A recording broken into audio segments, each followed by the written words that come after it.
Making your way in the world today takes everything you've got. Taking a break from all your worries sure would help a lot. This is Herb from Drawn and Quartered. You're watching Metal-O-Mania with The Crypt. This is The Crypt, and it's time to find your happy place. Light a stogie, pour a stiff one, and let's fucking party.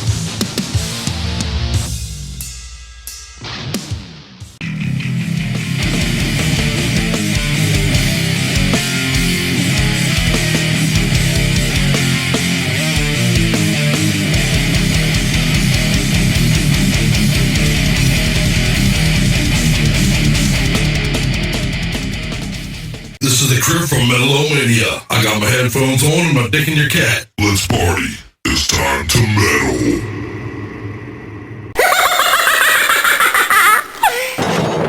Guys, we're coming up on the devil's anus.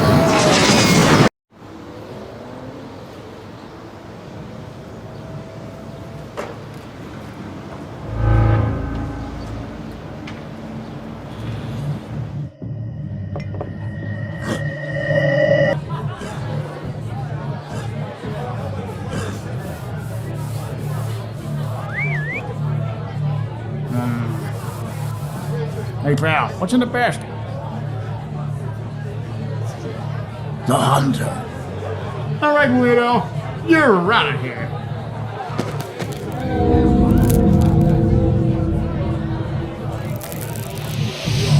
Thank you very much. We're Brick by Brick from Albany, New York. We like shots. Bring us some whiskey. Bar is open over at the merch table. Give us your money.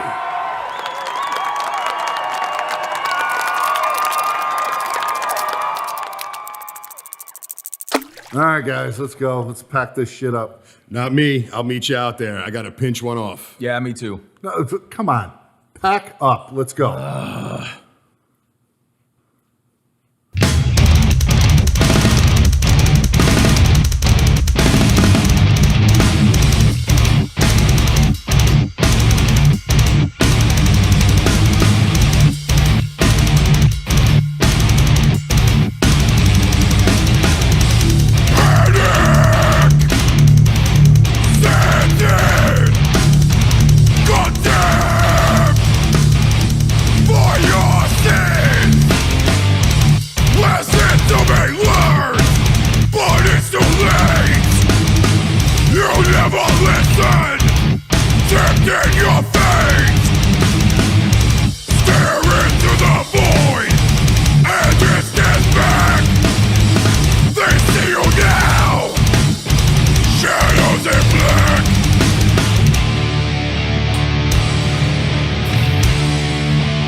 Here's a little tale from my nutsack.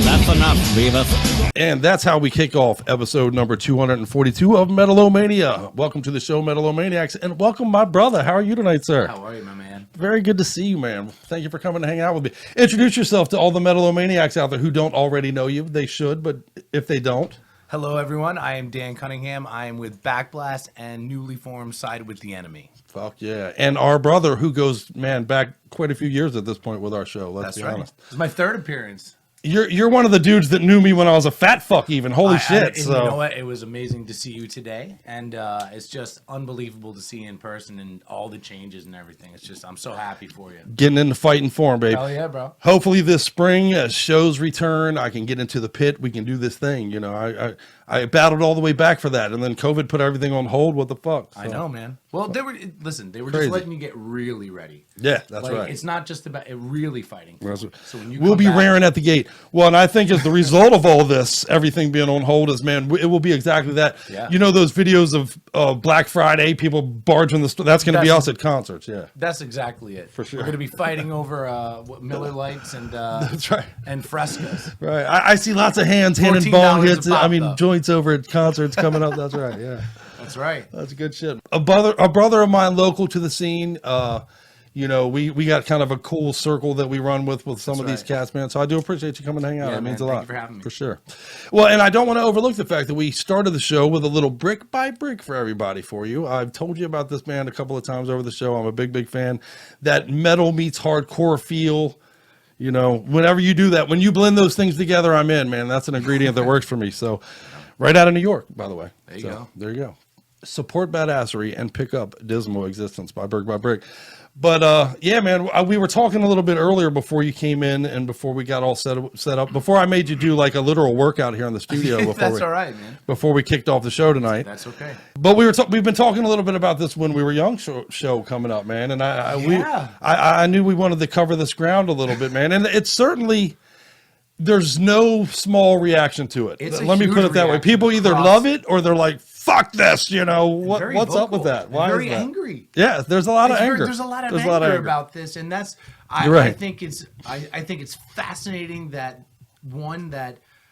people are so mad about something that they don't care about. So if you don't care about it so much, why are you so mad? And you know, I think there's so many different ways you can look at this concert. You can talk about timing. You could talk about who's running it. You could talk about a lot of different ways. But here's how I see it.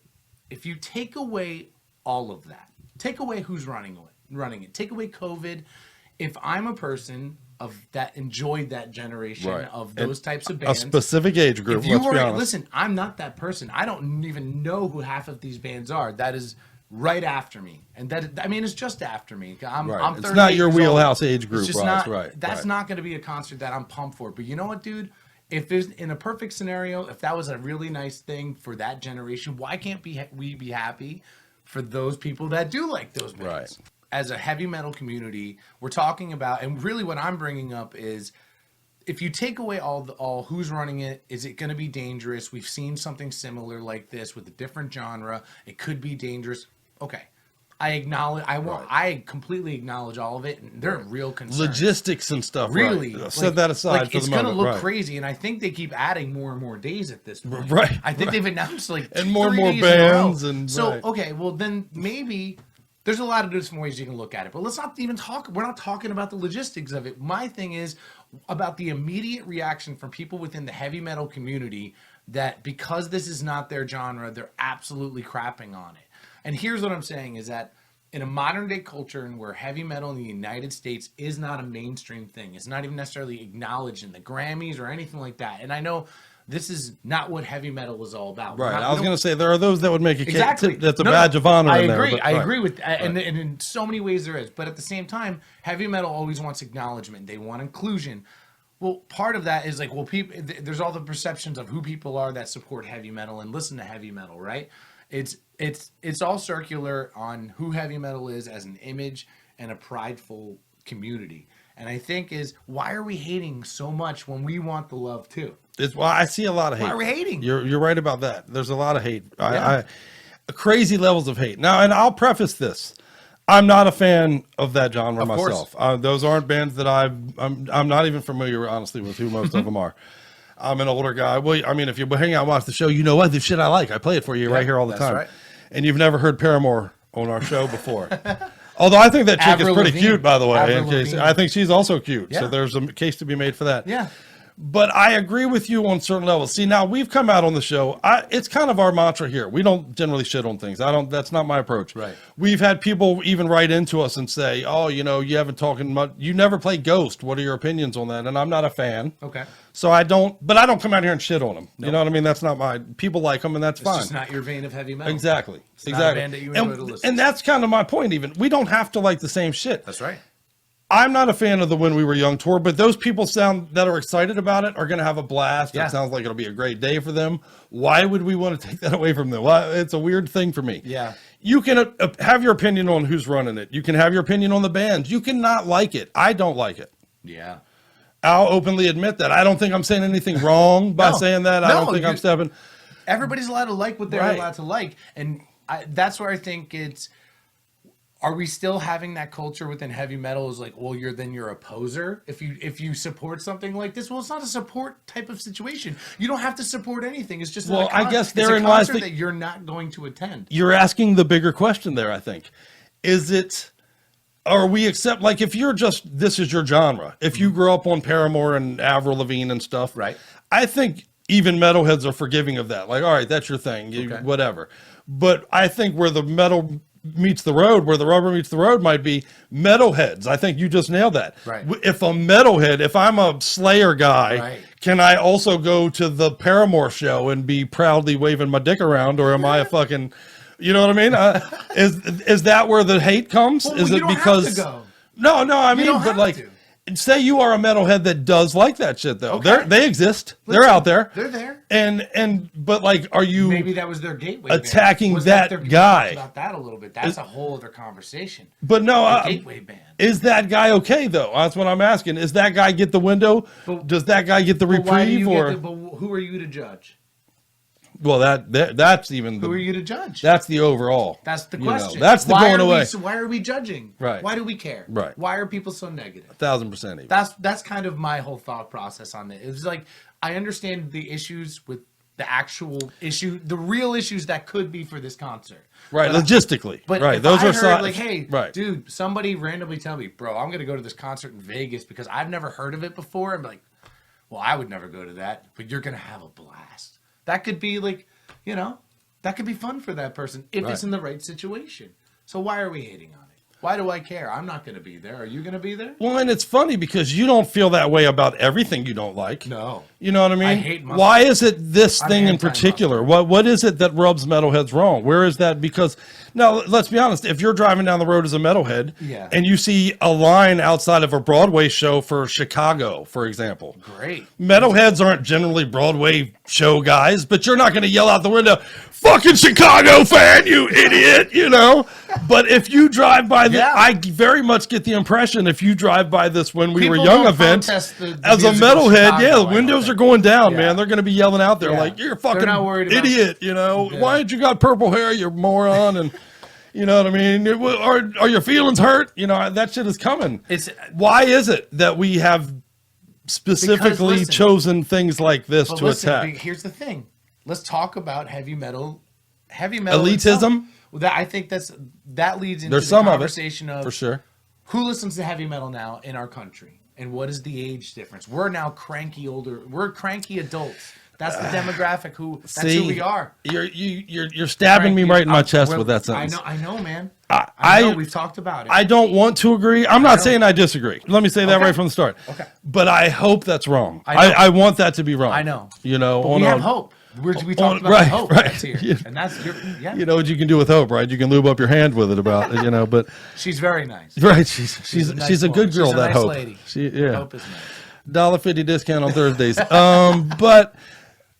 But I do. It is a weird thing to me that we've honed in specifically on certain things as metalheads. That and let's be honest, some of the new metal thing I think is right there in that alley. Yeah. Grunge tends to be. That would be the step before this concert because that's really that's the bridge. Right. New metal was the bridge into that. Speaking of Alter Bridge, right there you go. That's the bridge. Alter Bridge is part of the bridge that made like the Creed Bridge. Now, see, and Limp Bizkit and all that kind of stuff. Korn. Right. Korn Korn. still tours Right. happily. Korn, No one craps on Korn anymore. I do, but not just to myself, though. Yeah, not on the that's to show, yourself. you know. Right. Yeah. Exactly. I've never begrudged people liking things that I don't like. Yeah. Now, I know people who do. Yeah. A lot of them. Yeah. And we've all done it, by the way. We've all done it. Well, we've all shit on other things, too. Right. We're all completely guilty of doing it. And I'm a hypocrite for saying, like, why can't we all just be nice? Well. Because I've done it, too. Right. We've all done it.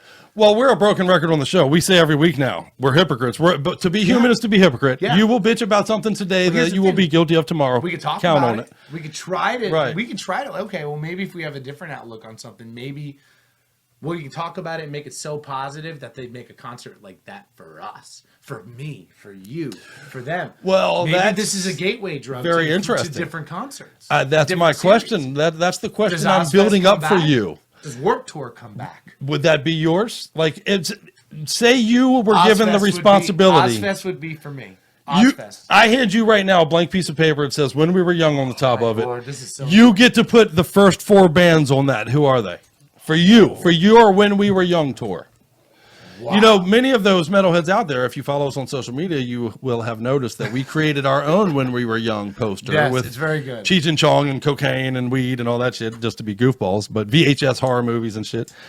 But if you had "When We Were Young," specific to Dan. If I'm being like, okay, I want to listen, because let's preface the "When We Were Young" that they have and what they're talking about, that generation. Right, you're going for that wheelhouse. What you were smoking joints on and what you were graduated high school getting your first blowjobs to. That type of shit. Yeah. I graduated high school in 2001. Okay, yeah. 2001. We're talking. Fuck you, man. By the way, fuck you. I'm old. But go ahead. That's right. Hey, we got the same hair, though. Yeah, right. We got that, bro. I'm catching up. That's right. Listen, either you're catching up or you're slowing down. I definitely, my stylist this week was like, "You're gray, motherfucker." Hey, it's over. It's okay. It's I over. just accept It's it. over. When they're gray in the nuts, I think I look better. Might be, but yeah. I just tell myself. That's right. That's right.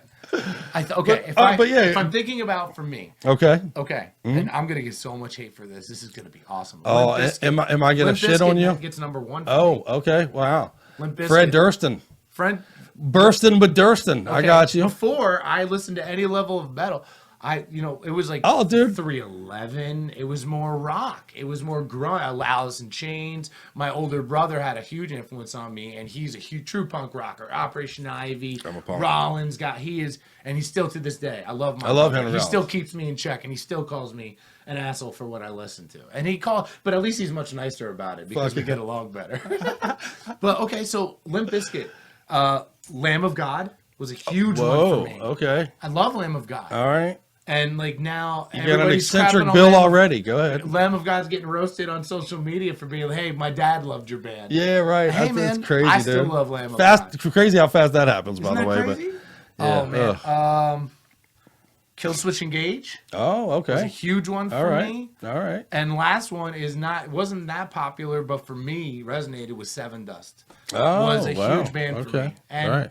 That's what got me into heavier music and being more open to different things. And well, I've been very on the record about. Well, Fred Durst is a great example. I've been very on the record. I personally was not a Limp Bizkit fan myself, but I have said repeatedly on the air here that I do believe many early Limp Bizkit fans later found themselves to harder music because of their love for Limp Bizkit. And there's a place for that. There's there's a voice for that. There's a, Baby Metal, for example, is another one. They're not, I'm not comparing the music, obviously, but just in that people it's got something really into it. Right. So into it. And yesterday's Baby Metal fan, tomorrow's Metalhead, It happens all the time. Things change. People show things to people and they're like, I don't enjoy that. Well, I don't come out here to roast bands and shit on bands, and that's not generally what we do. But since you set it up on a tee, I will say I do not like any of those bands that you just I know, isn't that crazy? And that's okay. But exactly. I love you. I love you. I love you back, brother. Yeah, man. It is one of those things. It's weird. We were joking about it earlier. Yeah. It harkens to the sports team thing. Yeah. You and I love teams that hate each other. Oh, buddy. But I'll never get why that means you have to hate somebody. We like different sports teams, so fuck you, buddy. Yeah, we all hate Philly. Yeah, we all fuck Philly. No, actually, I take that. Philly's so great to our show. I love you, Philly. I love you, Philly. I'll never shit on Philly. If I had to pick a city in the United States that's the most supportive of our show, it's definitely Philly. So shout out to you Philly metalheads out there. Yeah. I grew up in Jersey. I've spent a lot of time, and I got a lot of good cats out there. Yeah, and we got some good Pennsylvania metal on our playlist, as a matter of fact, tonight. So okay. Well, I'm gonna, of course, I set you up with the question. I got to at least throw my answer out there, and it's got to be when we were young, like. Mine's very themed. It dates me. You know exactly how old I am by my answer. I'm going fucking Overkill, number one. Speaking of Jersey, by the way. Okay. But my favorite band, well, the metalheads out there now, my favorite band of all time is Overkill. It's always going to be. I love that New Jersey in your face punch to their approach and shit. They got a punky kind of anything that brings that punk attitude to the metal thing is going to draw my attention. So I'm definitely going Overkill. I'm probably going to go Testament behind that. I'm probably going to go Slayer and then Exodus right behind that. But that's your vein. That's my when we were young. You came up into the height when that was was it. Those were the records I was discovering in record stores. There's a whole concept nobody knows about anymore. But, but I used to go to record stores and go to the metal section, and we would literally... I don't know what the fuck this is going to sound like, but that's some fucked up art, so I'm buying it. I discovered Fate's Warning that way, and King Diamond, and Merciful Fate originally. But from that to what I came up with, what was in between, all the grunge, all the hair metal. There's so much, and you know what? They're going to want their concert too, right? And you know what? The hair metal's already had it, right? They had it years ago. They've been having it for. I'm 30 so years. glad you said that actually, because people we're doing a lot of bitching about the When We Were Young tour. A lot of metalheads That's are. what we're talking about.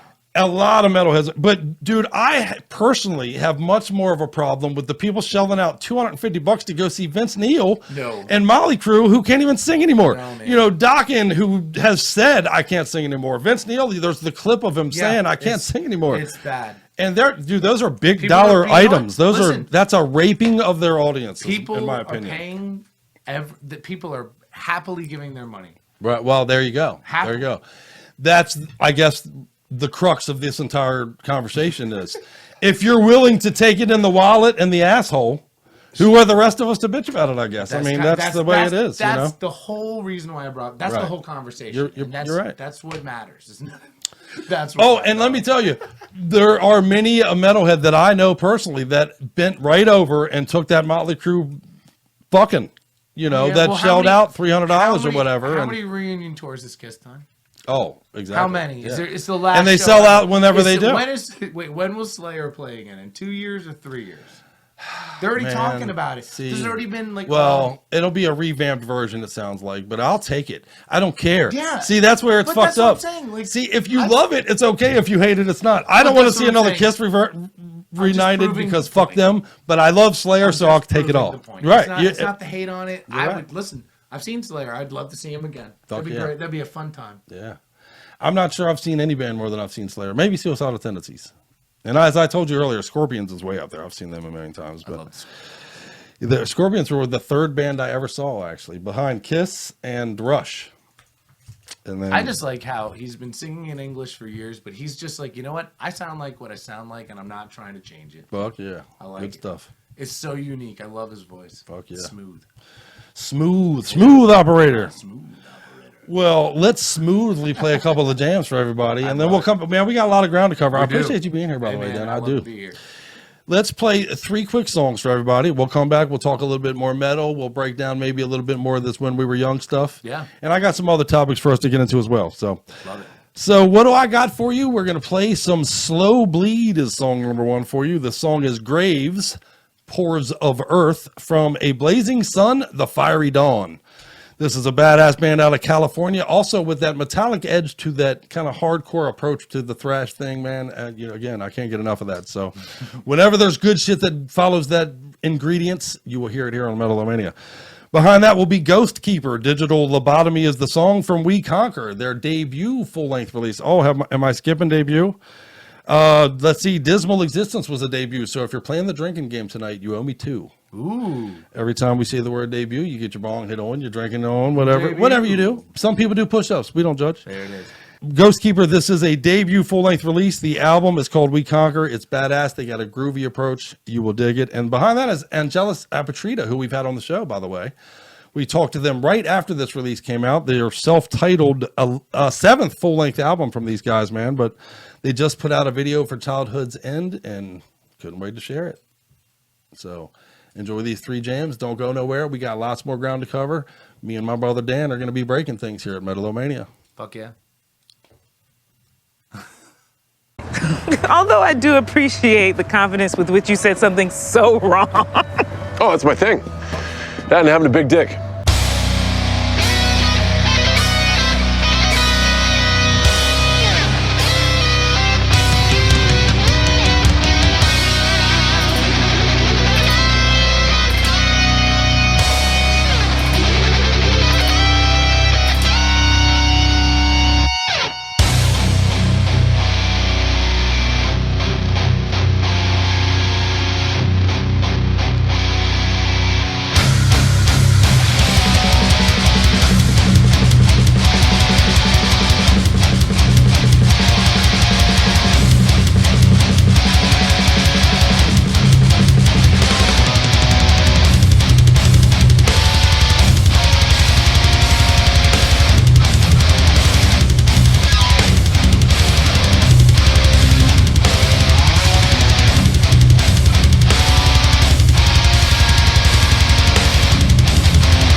No, I'm serious.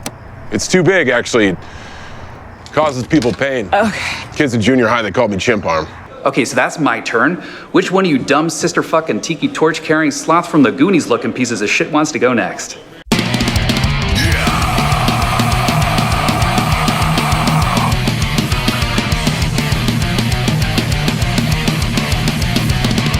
the moment of your breath begins a battle for your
Using common sense, rejects the lies.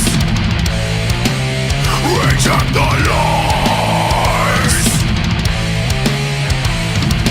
Reclaim your mind. Fight what's inside. Oh, digital lobotomy.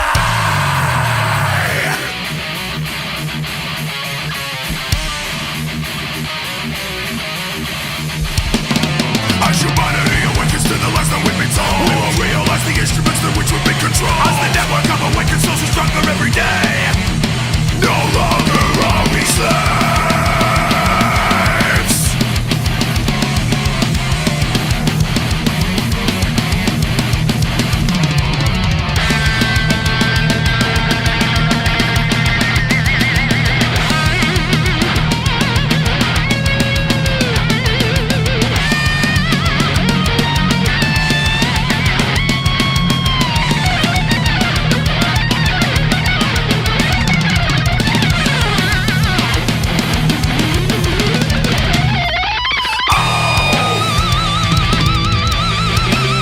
It starts with you.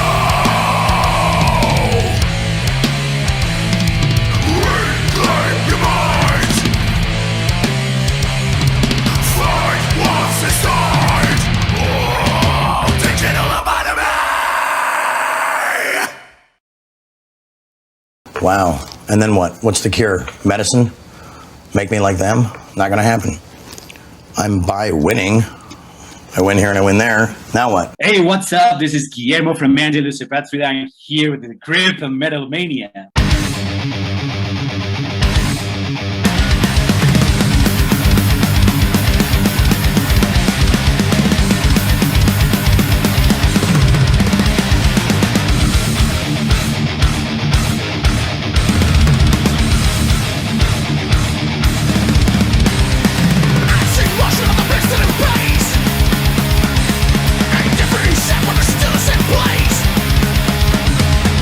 Moving signals to resident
How do you expect me to grow if you won't let me blow? A 3-pack of badassery to keep the show going, and the soundtrack to your fucking life, man. I'm telling you, nothing more important.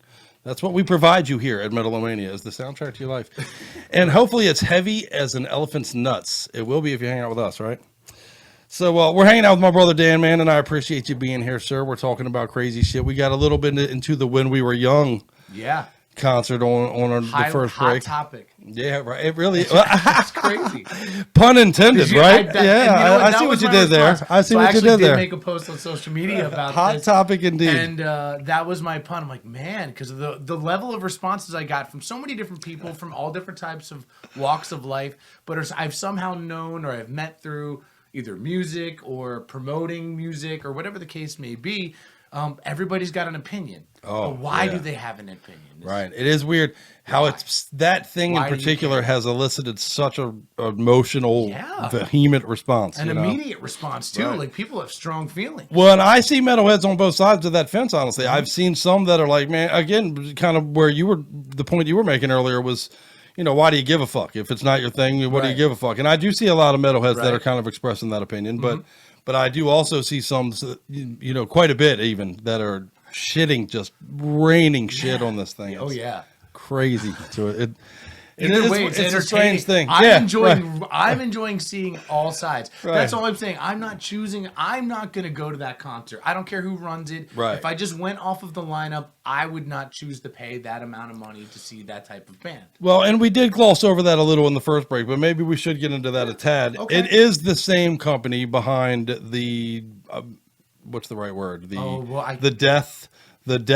what was it? 10 or 11 people ended up dying at the Astro World thing. The Astro World incident. Right. And it is the same company behind this event. So I know that has drawn some ire. My point is I didn't know any of that. When I first heard about the concert, I just saw a flyer. So my initial reaction is I'm just seeing the initial reactions from other people who also didn't know who was necessarily running it. Right. And it was just so the initial hatred had nothing to do with who was behind the event. Running it. I'm not giving. That was not the point I was making. Right. That's not the opinion of that. Right.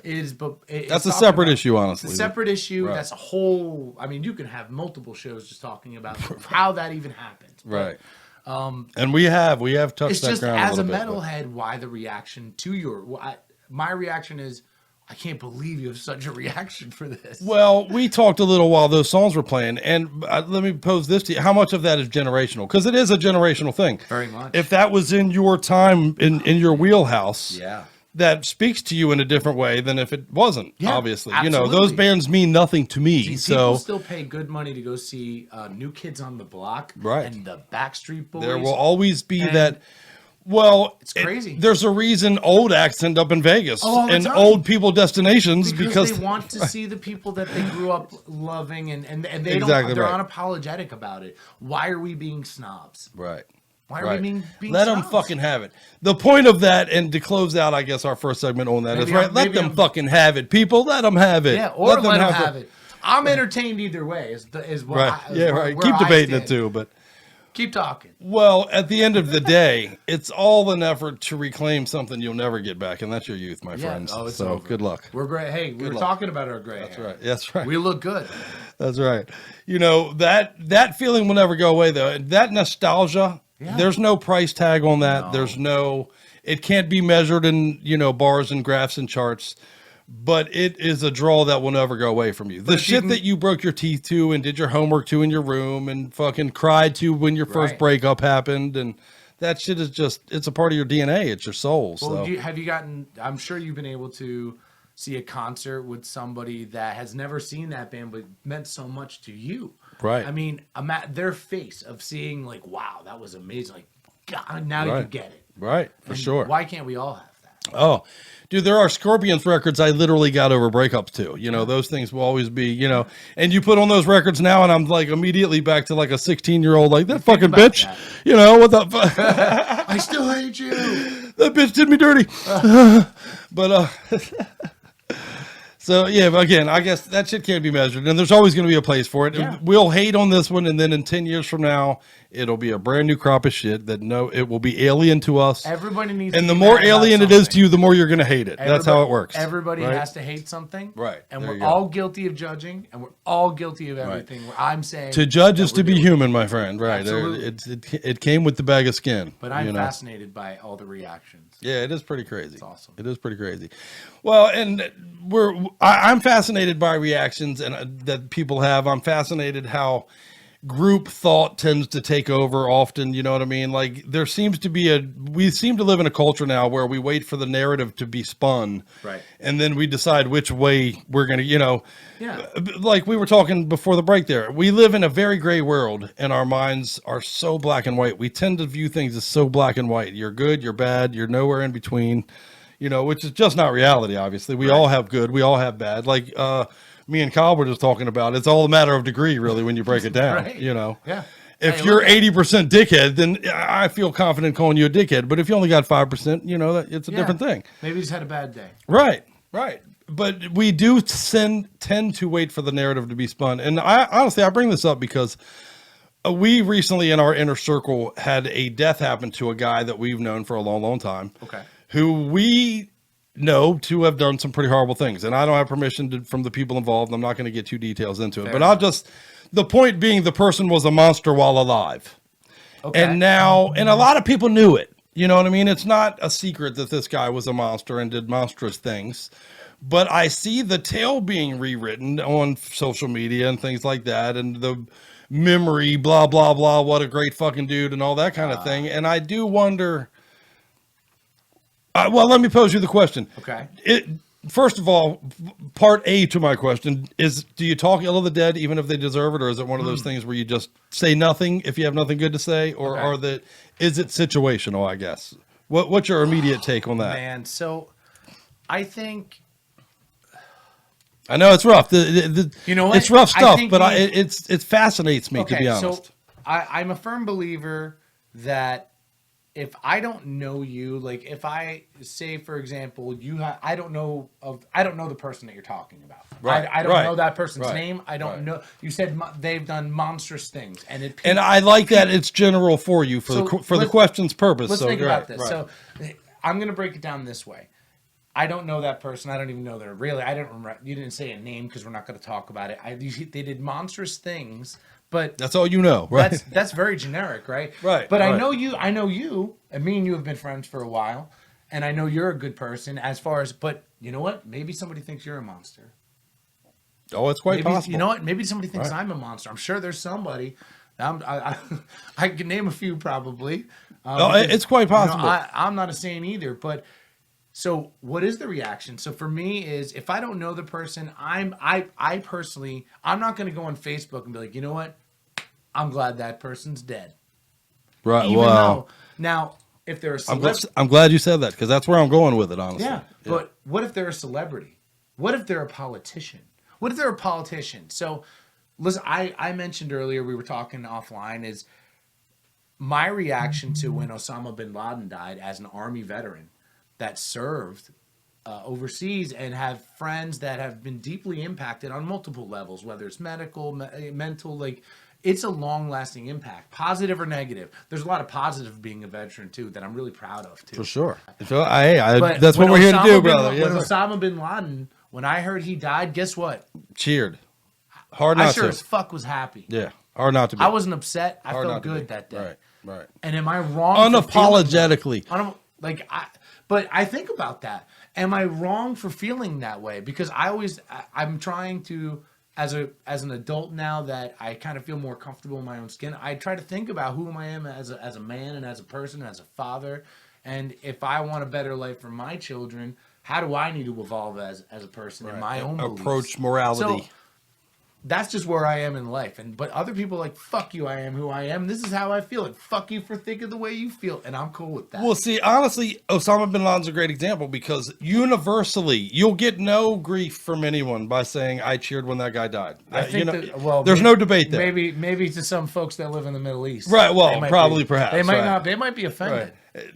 You're probably right. But locally, you'll be hard-pressed. I know. to find someone that it's gonna, No, you know what I not at mean? all, yeah. No one's gonna be like, man, he's breaking new ground by saying that in an open room. You know what I mean? You're a revolutionary. Right, Like- exactly. But there are instances like that, like yeah. you know, especially on maybe a local level, when you break it down to where these people knew this guy beyond the couple of horrific acts that we know for him to have done or whatever. But you know, it does pose the question: when and where is that line broken? When and where is it okay? Because you know, again, that's a universal situation where we can all shit on that So, dead guy. If But I'm a person that was what's the definition of makes that okay? If I'm a person that was directly affected by the person that you're speaking of, okay? And if I see, like, I'm going on Facebook and people putting together montages with angel wings on this guy, guess what? You know what? I'm going to say something. You're damn right I'm going to say something because you affected me so deeply and you don't get to tell me that person was that person. You don't. So listen, I understand why people react the way they react because there's usually a reason why people react the way they act on every level.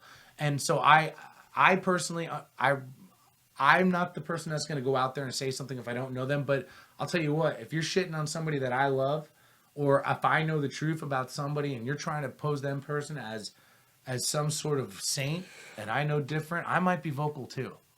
Yeah, I think I definitely would. And for me, the death part doesn't change it. If you were a dick as a live human being, you're a dick now that you're dead. That changes nothing for me. I agree with that too. You know, I don't fucking give you the reprieve of it. And you know, there's the old joke of it. You know, how many wives were like, oh, my husband's a bastard, my husband's a bastard, my husband's a bastard. The second he was a saint, that man, you know. Oh, yeah. It's almost a stereotypical joke at this point because we've rewritten history to a certain extent by death. I also think that's also changed a lot. And that's why people are more vocal about this because generationally, think about this. My parents always had the belief is that you don't talk about those things. We don't be public about things. Right. We keep to ourselves. But privately, we will talk and we will say everything. We will gather people against you privately. And we'll rally to the cause of what a piece of shit you are. Absolutely. Yeah. But you know what? You know, my prayers for the family. You know what I mean? Like that's just how peace be to them. That's right. But they're not going to go. It's. Well, you know, honestly, there might be something to that. See, my original point even is fuck them if they died. They were as a piece of shit. Fuck them still. Yeah. But you may be onto a bigger point there in that. You know, maybe there's something to be said for saying nothing. You know, something to be said for letting that shit go into the past. Maybe don't even acknowledge their existence. Right. Well, how much of it ties into fear of death, if you don't mind? Because I do think that does play a role in it. Really going deep. You have an innate fear of death, and I think that sometimes people confuse shitting on the dead as disrespecting death itself. You know what I mean? It's almost that fucking fear of Final Destination thing in there that stereotype. Well, I do think there's some of that to that. I don't disagree with you at all. I think that everybody looks at death a different way. Like for me, we have entire genres of music around it. I mean, huge. Yeah, right. Yeah, and you know what? There's many veins of it. Right. And yeah. I think got many veins. For me personally, is I don't like nobody here knows what is the moment of death like. Nobody knows. Nobody's here to tell us, right? Right. Other than the people that think that they died and then they came back, but then they really die. Right. And I've read studies on that it's more brain synapses type of thing than. Yeah, I think it's how, you know, what are you actually scared of? Which part? What are you scared of? Where you go? What happens? Or are you, you know, like. Yeah. What is it primarily for you? I think is like. That all of this was for nothing is my fear. Yeah, That's my fear. If I had to encapsulate it. I can't get past the thought that all of a sudden just the lights go out. Me too. And it was just, you're gone. Thinker. Right. We lost my dad 2 years ago, and I am not a religious person. You know, I don't talk about religion and politics on the show, but I'm personally not a religious person. But it is weird to think that there's just nowhere and anywhere in the existence of anything that, you know what I mean? He just turned out like a light switch, you know? Yeah. It's hard to swallow that. It's and that's tough. You know, but it's like, even, I mean, with animals, I mean, like, it's crazy. Right. It's anything that you love. It's hard to accept that person is gone, like snapped out of existence, like some kind of a fucking. But also, there's the whole argument, and this is where, like, well, you remember them. Like, this is like, well, yeah, you remember. I carry them on with me in my heart, and you tell stories and things like that. That means shit for me. That doesn't. I get no comfort from those thoughts. I get no comfort. Yeah, you know, we still don't know. Yeah, no one knows. Right. Nobody knows. Nobody knows who they were. What comedian it is like, you're just a dude. Don't tell me you know, because you don't fucking know, right? Yeah, well, or maybe if you get famous enough, then your opinion matters. Right. Oh, well, we need more viewers, so my opinion on death will matter, you guys. Listen, so tune in, because then his opinion will matter more, please. That's right. Well, I do have plans, hopefully, to eventually expand and do that. We need to help us grow this thing out there, ladies and germs and all that. Yeah. My original plan, honestly, for Metal-O-Mania, we do the Wednesday show still, but my original plan was to start adding shows eventually, like maybe a Thursday night black metal show or a Friday night. Yeah. I don't know. Our buddy Gonzo wanted to do a hair metal show. I know you had ideas. I'm going to try to talk you into running with your idea and getting your show on, man. I'll do anything I can do to help you do it, brother. I appreciate that, man. And this for sure. All I can say is that I'm very, very close, and it's just a matter of how I'm going to do it rather than when I'm going to do it. So, well, first of all, we're very proud of our local scene. Absolutely. We have a great local scene in the Washington, D.C. Let's be honest, the East Coast, right? East Coast, I say. That's a whole, man. I mean, local, right? Local used to be back in the day. If I can get in my car and drive to it, and I like to drive, so. Listen, we talked about the difference in the heavy metal community as it was when you were growing up, when I was growing up, where the abundance of shows with youth involved in bands. And if you look across where original heavy metal is welcome within the entirety of what I'll call my locality, because as a former member in an active band with Backblast, and I was a part of that, and as a promoter with Planetary Metal, I promoted that, and I tried to be a good, right or wrong, or people's opinions of the shows that I put on.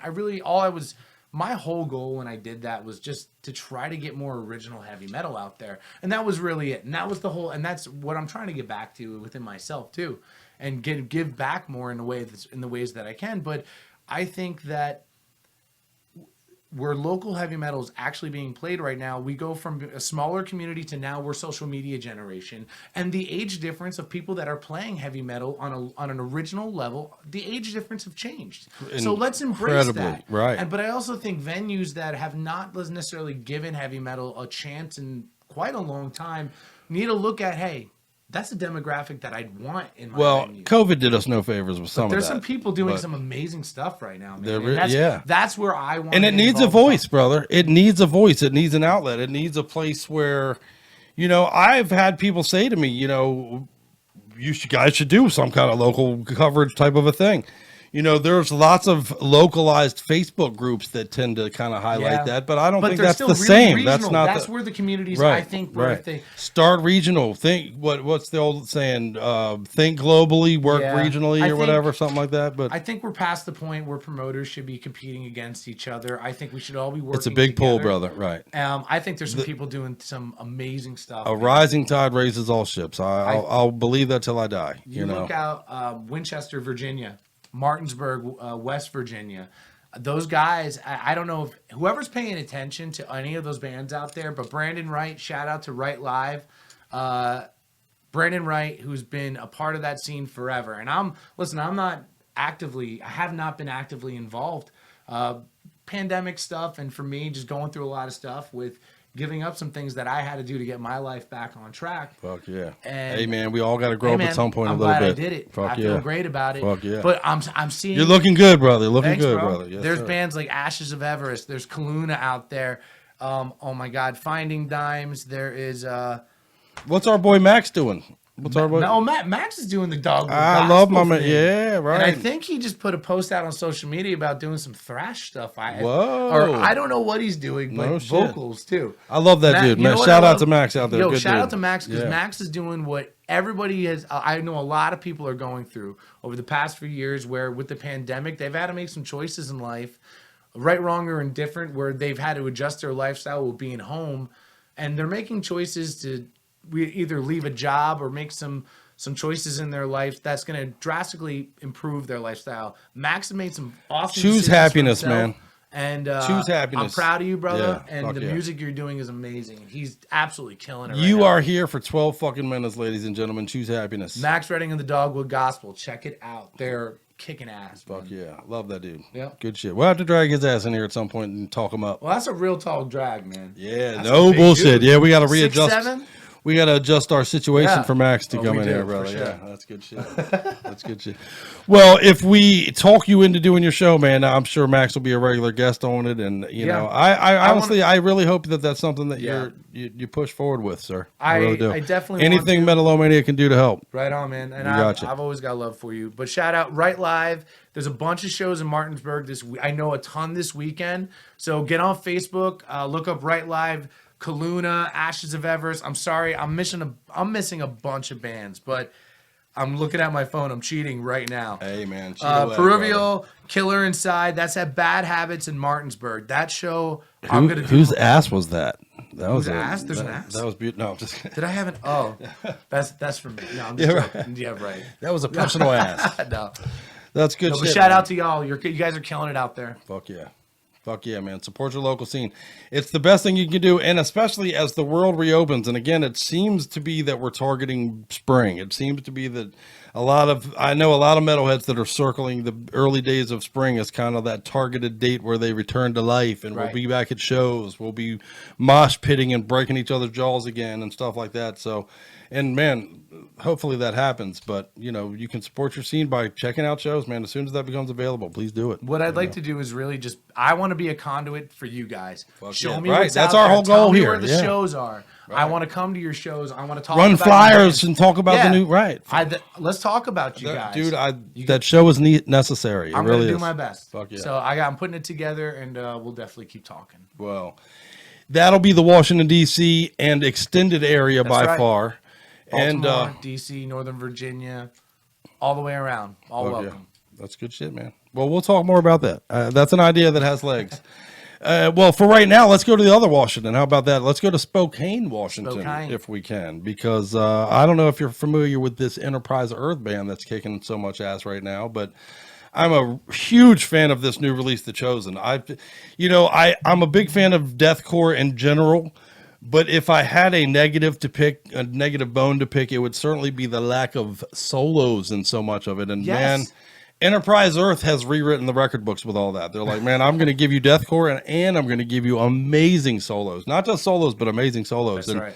It truly distinguishes them to me as a band that should be in your playlist. And I'm going to bring them in to talk to them about it right now. What do you think? That sounds amazing to me, man. Fuck yeah, man. Let's talk Enterprise Earth a little bit, but don't go anywhere because Dan isn't.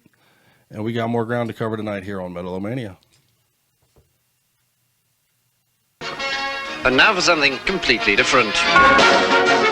All right, Metal-O-Maniacs. Well, as you can see, the badassery continues here on Metal-O-Mania today as I'm joined by my brother Gabe from Enterprise Earth, man. And this means a lot to me, brother. How are you doing today, sir? Doing well, man. It's currently on our way to our LA show, and yeah, all is well. Well, but let's open right up with that question then, man. How does it feel to be back in the world doing the thing? It feels great. This tour has been really good to us so far. All the shows have been killer. Lots of sold out gigs, crazy shows. So yeah, it's great. Fuck yeah. And currently on the West Coast doing it, right? Yes, sir. Yeah. Who you guys jamming with right now on this leg? We are supporting Fit for an Autopsy, and we also have Ingested, Signs of the Swarm, and Great American Ghost. Every band's killing it. Every band sounds great. All good people, so it's all good vibes. Yeah, that's awesome, man. Those are good. A lot of great bands in there, several of which we've had on the show, thankfully, man. Good, big fans of those cats. Matter of fact, Great American Ghost is coming on in a couple of weeks. Oh, nice. So, yeah, man. And not only are you back on the road, but this brand new release is now into the world, which has to feel good with, I know there was, probably some crazy delays along the way during the COVID thing, but how's it feel to get that out into the world, brother? Feels great. Yeah. These songs have been in the works and done for quite some time. So we were just waiting for the right time and place to unleash it upon the world. But yeah, it feels good to finally get it out there, and it looks like everyone's digging it so far. Oh man, well we've had it on repeat quite a few times, man. I can't lie to you. Cool. So very cool. In fact, dude, we just before we talked, we were listening to You Couldn't Save Me and checking out the official visualizer that you guys have released to go along with it, man. And just a crushing and soaring and badass song, man.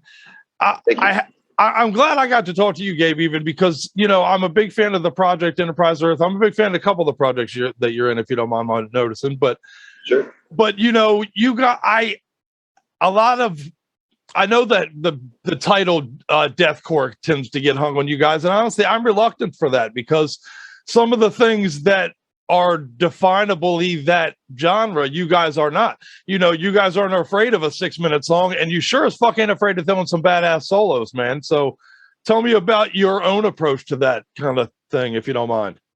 Yeah, I mean, so if someone wants to classify us as deathcore, that's totally cool with me. You know, it's all metal at the end of the day. You know, but yeah, I mean, our approach, it's just, I mean, with this album, it was just to write fun songs. You know, we weren't worried about genre boundaries or limits or anything like that. And just, honestly, we're all just trying to have a good time and write some fun tunes. So nothing more than that. Fuck it. Well, and if you got the chops, you might as well show them, right? I mean, hey. Sure, yeah. The fucking solo in particular, like I said, we were just listening to You Couldn't Save Me just a second ago, man. And I can't stop listening to that song. It's such a badass song. It's fucking soaring. It's got fucking, you know what I mean? It's just, it comes at you in different wavelengths and shit, man. It's not what you would typically, project, I guess, onto the deathcore sound. But yeah, there's certainly a lot more to it than that. Yeah, and we all have a broad range of influences and like the full, and we all like so much different styles of music and metal, and we really enjoy kind of just putting it all together into one thing. Seeing what happens. Fuck yeah, man! Put it in a room, make a big pot full of ingredients, and see how it tastes, right? Yep. Who are you listening to, man? What are you listening to as you travel between gigs and shit? Who are you guys getting down the road on? What was I just listening to before I rang? Listening to some Parov Stellar, electronic music, Tame Impala. That's what I was listening to this morning. Fuck yeah. A little bit of go along with the coffee music. Yes, yeah. That's good shit, man. Well, now that the record is out and you've had the full-on release, and it is out there for you Metal-O-Maniacs out there following us, if you are wondering, it is officially released. You can go and pick it up. You know, where is the best place for the metalheads out there to pick it up and support the band right now that you guys are, launching this thing? Yeah, so if you want physical copies, you can go to enterpriseearth-thechosen.com. We have vinyl, CDs, merchandise, all kinds of stuff. Streaming platforms, all of the usual places, Spotify, YouTube, Deezer, Apple, whatever you want to do. Or illegally download it. I don't care. Just enjoy it. No. Don't listen to him, people. We're a broken record around here. Pick up the hard copy. We're a big proponent of the hard copy around here. I feel like metal in particular is that genre that we can't just go digital, man. We need that. In particular, let's be honest. The release of the Chosen has artwork and things like that, man. Badass artwork. It's not just the music itself. There's more to it when you're buying a metal release. Yeah, and I think that's really cool about our genre is people do really like collecting things. We put a lot of effort into the packaging for the vinyl and the CD and all the pre-order items that we had available. There's like hand-drawn lyric sheets. There's trinkets. There's a tarot deck. There's all kinds of things. So if you're into that kind of stuff. We have put a lot of time and energy into that, and hopefully, if you bought it, you enjoy that. Fuck yeah! I like that you guys did that, man. I see that's kind of a thing. Would you say that's to counter some of the piracy that goes on? That I notice a lot of bands are embracing kind of a big packaging release. You know what I mean? We throw in a fucking weed grinder and a lighter and shit like that.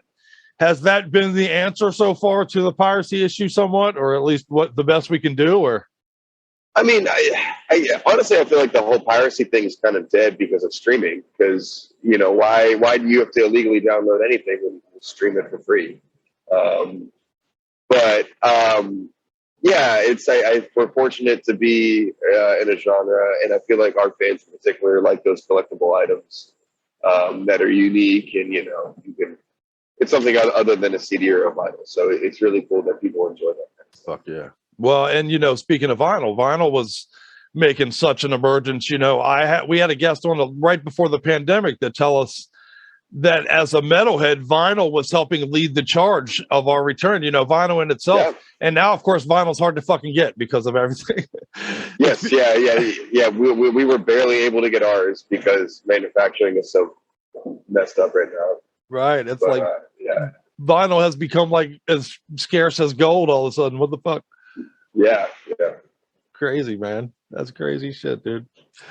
That's fun. But now you can hit a button and you can, everybody famously argues about Spotify back and forth. Where do you stand on the Spotify thing? Are you pro Spotify? Are you?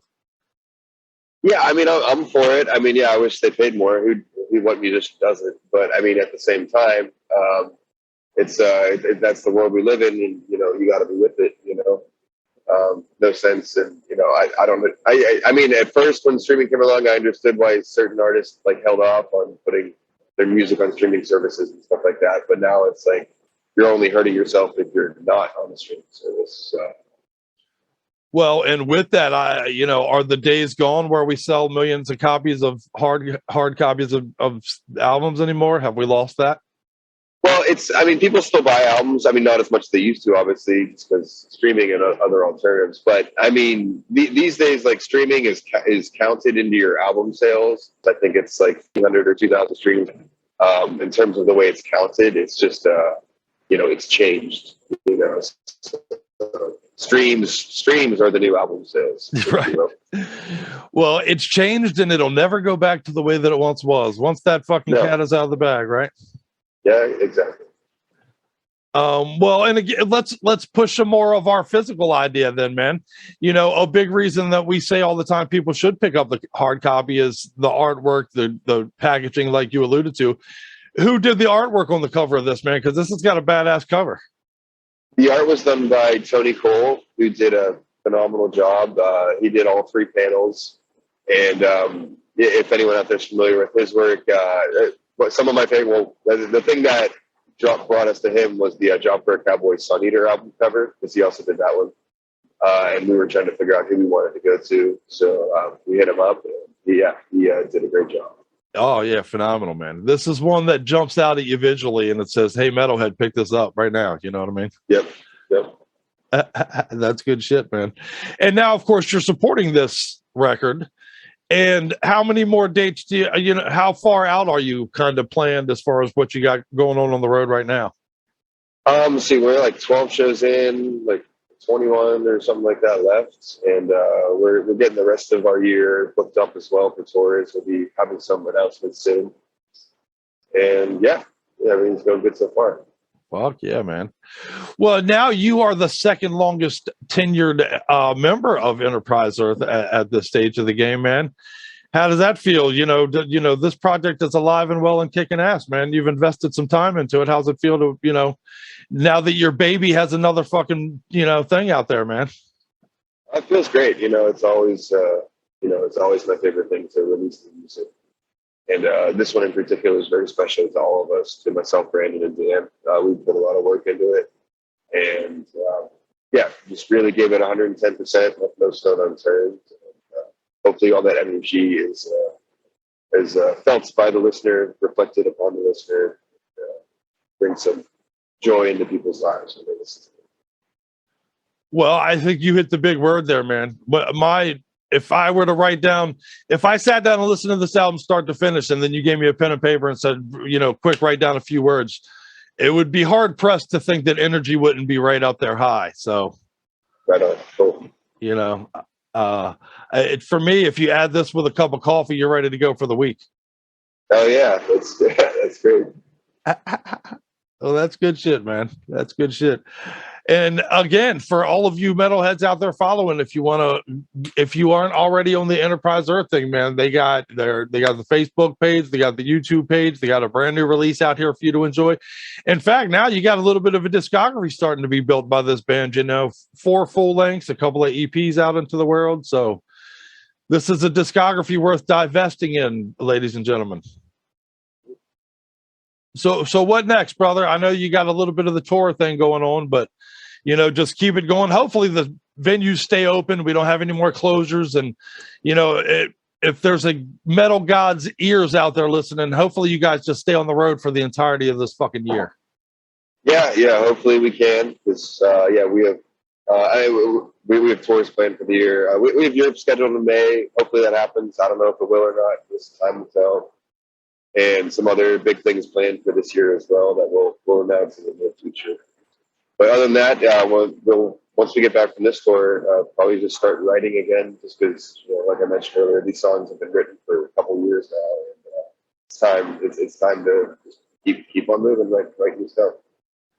Right. Well, that's the benefit of it, I guess. If there is a benefit of the delay, it's that now that this album is out, you're already in a marinating kind of session for the next one. So, there we go. We'll keep it rolling. Yep. Good shit, man. Good shit. Well, fucking Gabe, I appreciate the fuck out of you hanging out with us here at Metal-O-Mania, brother. It means a lot to us. Yeah, of course. Thank you so much for having me, man. Fuck yeah, man. Let's play a jam for everybody. In fact, I can't help it. Let's play You Couldn't Save Me for everybody right now, man. Tell me a little bit about this song real quick, and then we'll hit them with it. So this song, it was, I don't know, we just wanted to write something just high energy, just fun riff fest, and that's what we came up with. It's just riff after riff, fun solo, and a really heavy breakdown, which we've also been playing this one live, and it usually gets a pretty good crowd this one. So this one's really fun to play. Dude, the breakdown, in fact, that whole rifling fucking riff breakdown section in there, boy, makes me want to break things. I love it. Hell yeah. Fuck yeah, brother. Well, fuck yeah, man. I appreciate it, Gabe, very much, man. Let's play You Couldn't Save Me for everybody, and enjoy the rest of your trip on the road. Thank you very much. Hey, this is Gabe from Enterprise Earth, and you're watching Metal-O-Mania with the Crypt.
That's a huge bitch. If you want a vision of the future, Winston, imagine a boot stamping on a human face forever.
when I fuck your entire future just straight up the ass? You'll be really proud you held out. Man will fall to her darkness. Those who call the shadows home will rise again. Okay, I'd appreciate a prophecy with smaller and more relatable stakes.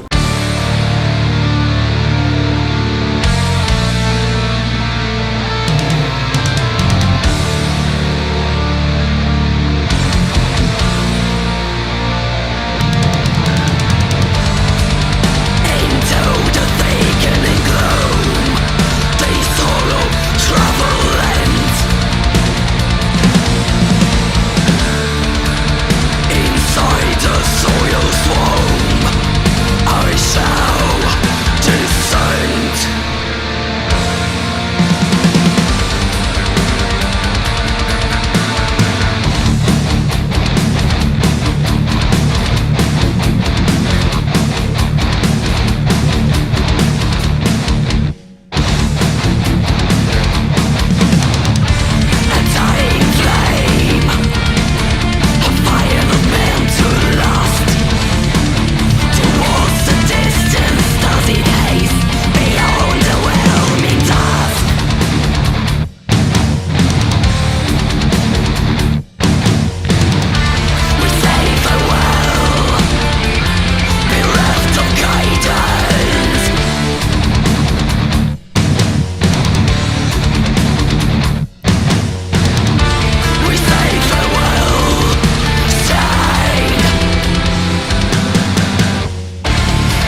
While it brightens, love casts long shadows.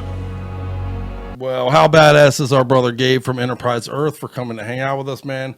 Huge fan of that project. Huge fan of that release, The Chosen. You're going to want to get that and play it on the regular, people. Trust me on this. Good stuff. And if you were paying attention, you may have noticed we followed that up with 2 more songs right behind it, which was a little Leprosis. Make sure you pick it up. But Cryonic was the name of that song from Obnoxious Futuristic Vision. This song was actually emailed to us this week to play on the show, and I immediately opened up that Canadian death metal video, fell in love with it, and said, fuck yeah, man, let's get it on there. You know, we had Hyperia on the show last week from Canada, so we've got a lot of Canadian kick-ass metal these days. There you go. And then behind that, we played some Dead Scare. The Shadow of the Clouds was the song from Of the Deepest Shade. That's some Bulgarian death metal for you, and it's also a debut full-length release. So if you're playing the drinking game, there's another debut for you. So that brings us current, and we do have another guest coming on in a little bit, but we'll get to that shortly.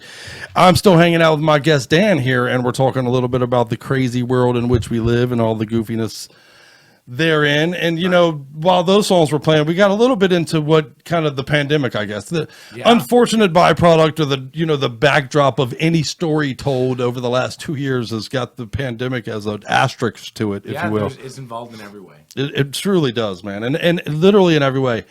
But, well, Chief, my first question on that is, what'd you do to get through the pandemic, man? What were your go-to things to get through this crazy time in the world? Well, did you binge any TV shows and movies? And, for sure. Yeah. For sure. So my wife and I, we both work from home.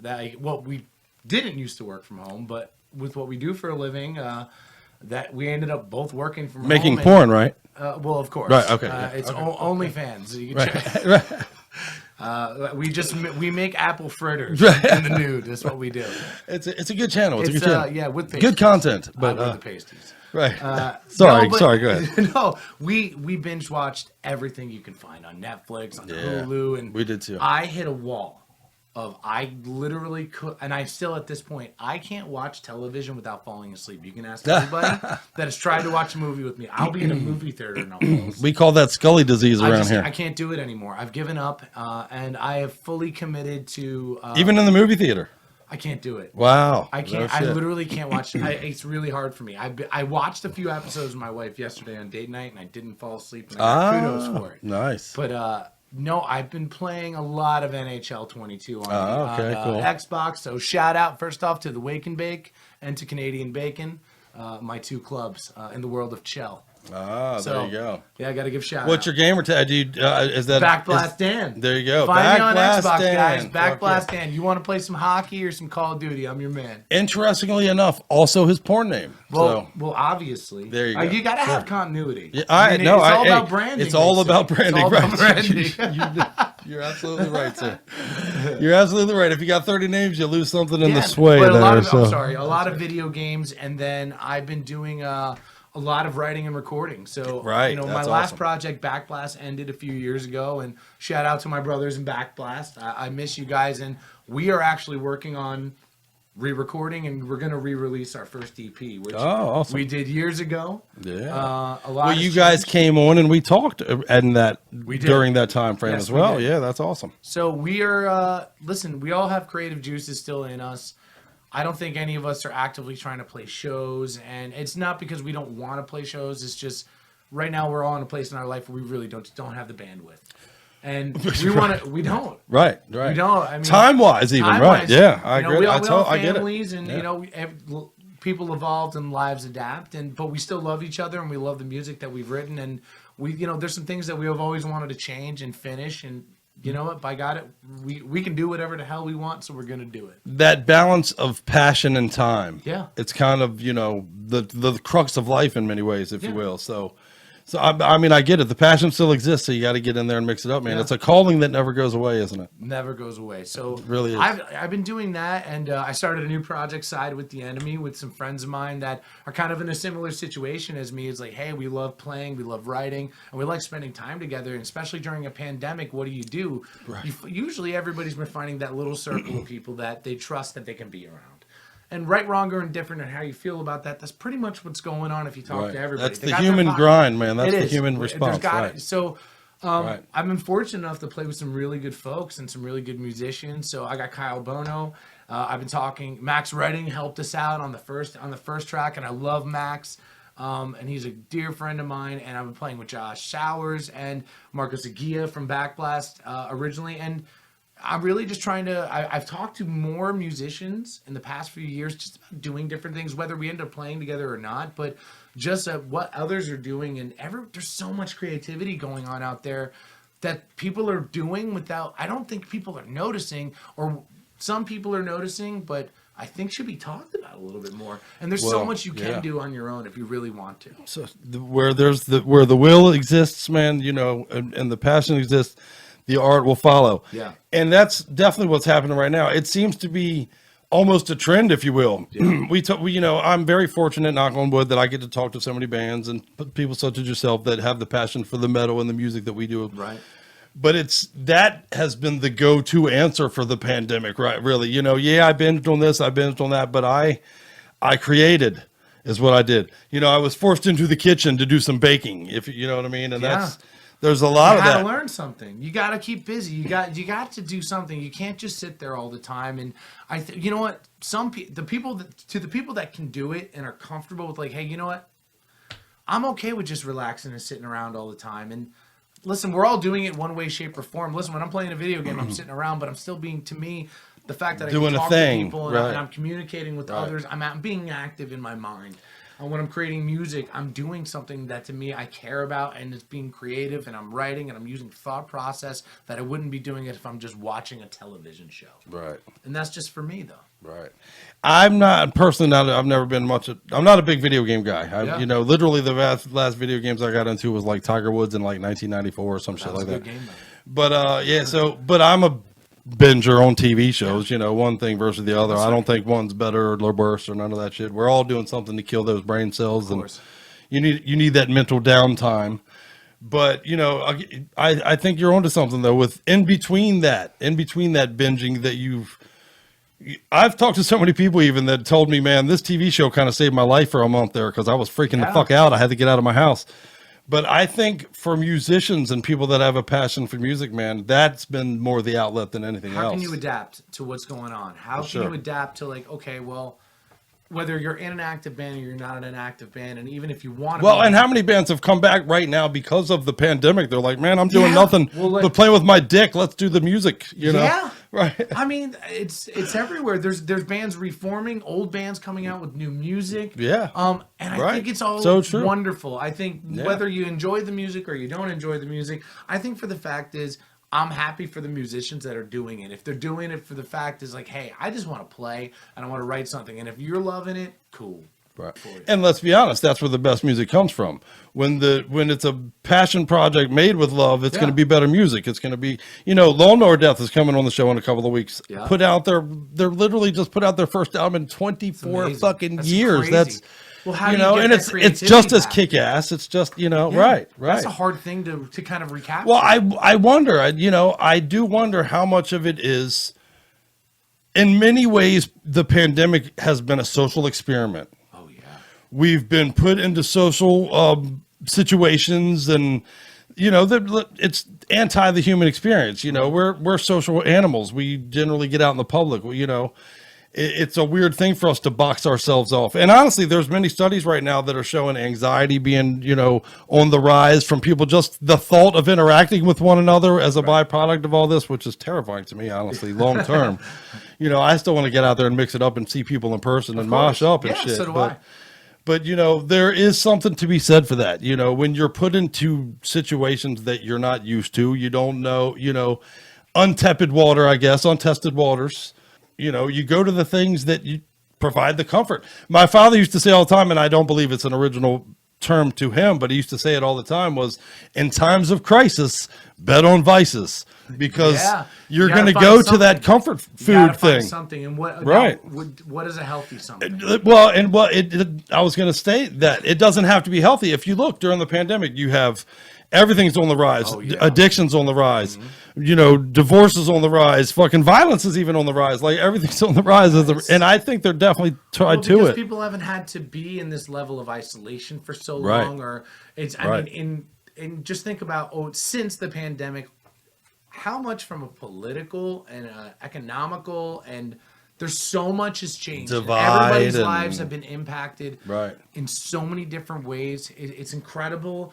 They're going to write about this in the history books eventually. But I hope so. The question will be, who's if writing we make those it there, books? which books are you reading at that point? But exactly. I mean, I think it's to the victor goes the spoils. I guess we'll see who wins. That's what we're talking about. Right. So, what is the outcome? On a musical level, we're a metal show, we talk metal, and on a musical level, I like where things are going as the result of the pandemic. On a world level, well, we'll see.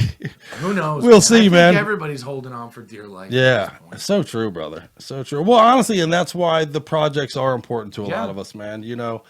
I appreciate that you're out there making music. I appreciate that the Lawnmower Death guys are back together making music because 24 years. 24 years between records, brother. And honestly, there's a trend of that. It seems to be a lot of, and again, I think it does tie back to while vices are on the rise, music is a vice for many of us. It certainly is for me. It certainly is for you. So I can tell you this, my Spotify streaming has I think catapulted by 1,000%. Right. Or just whatever I'm using to listen to music at this point. I've listened to more music, I think, in the past 2 years than I probably did from the previous 5. And I listen to a lot of music every time I'm in the car when I'm working behind. I mean, I keep listening to more.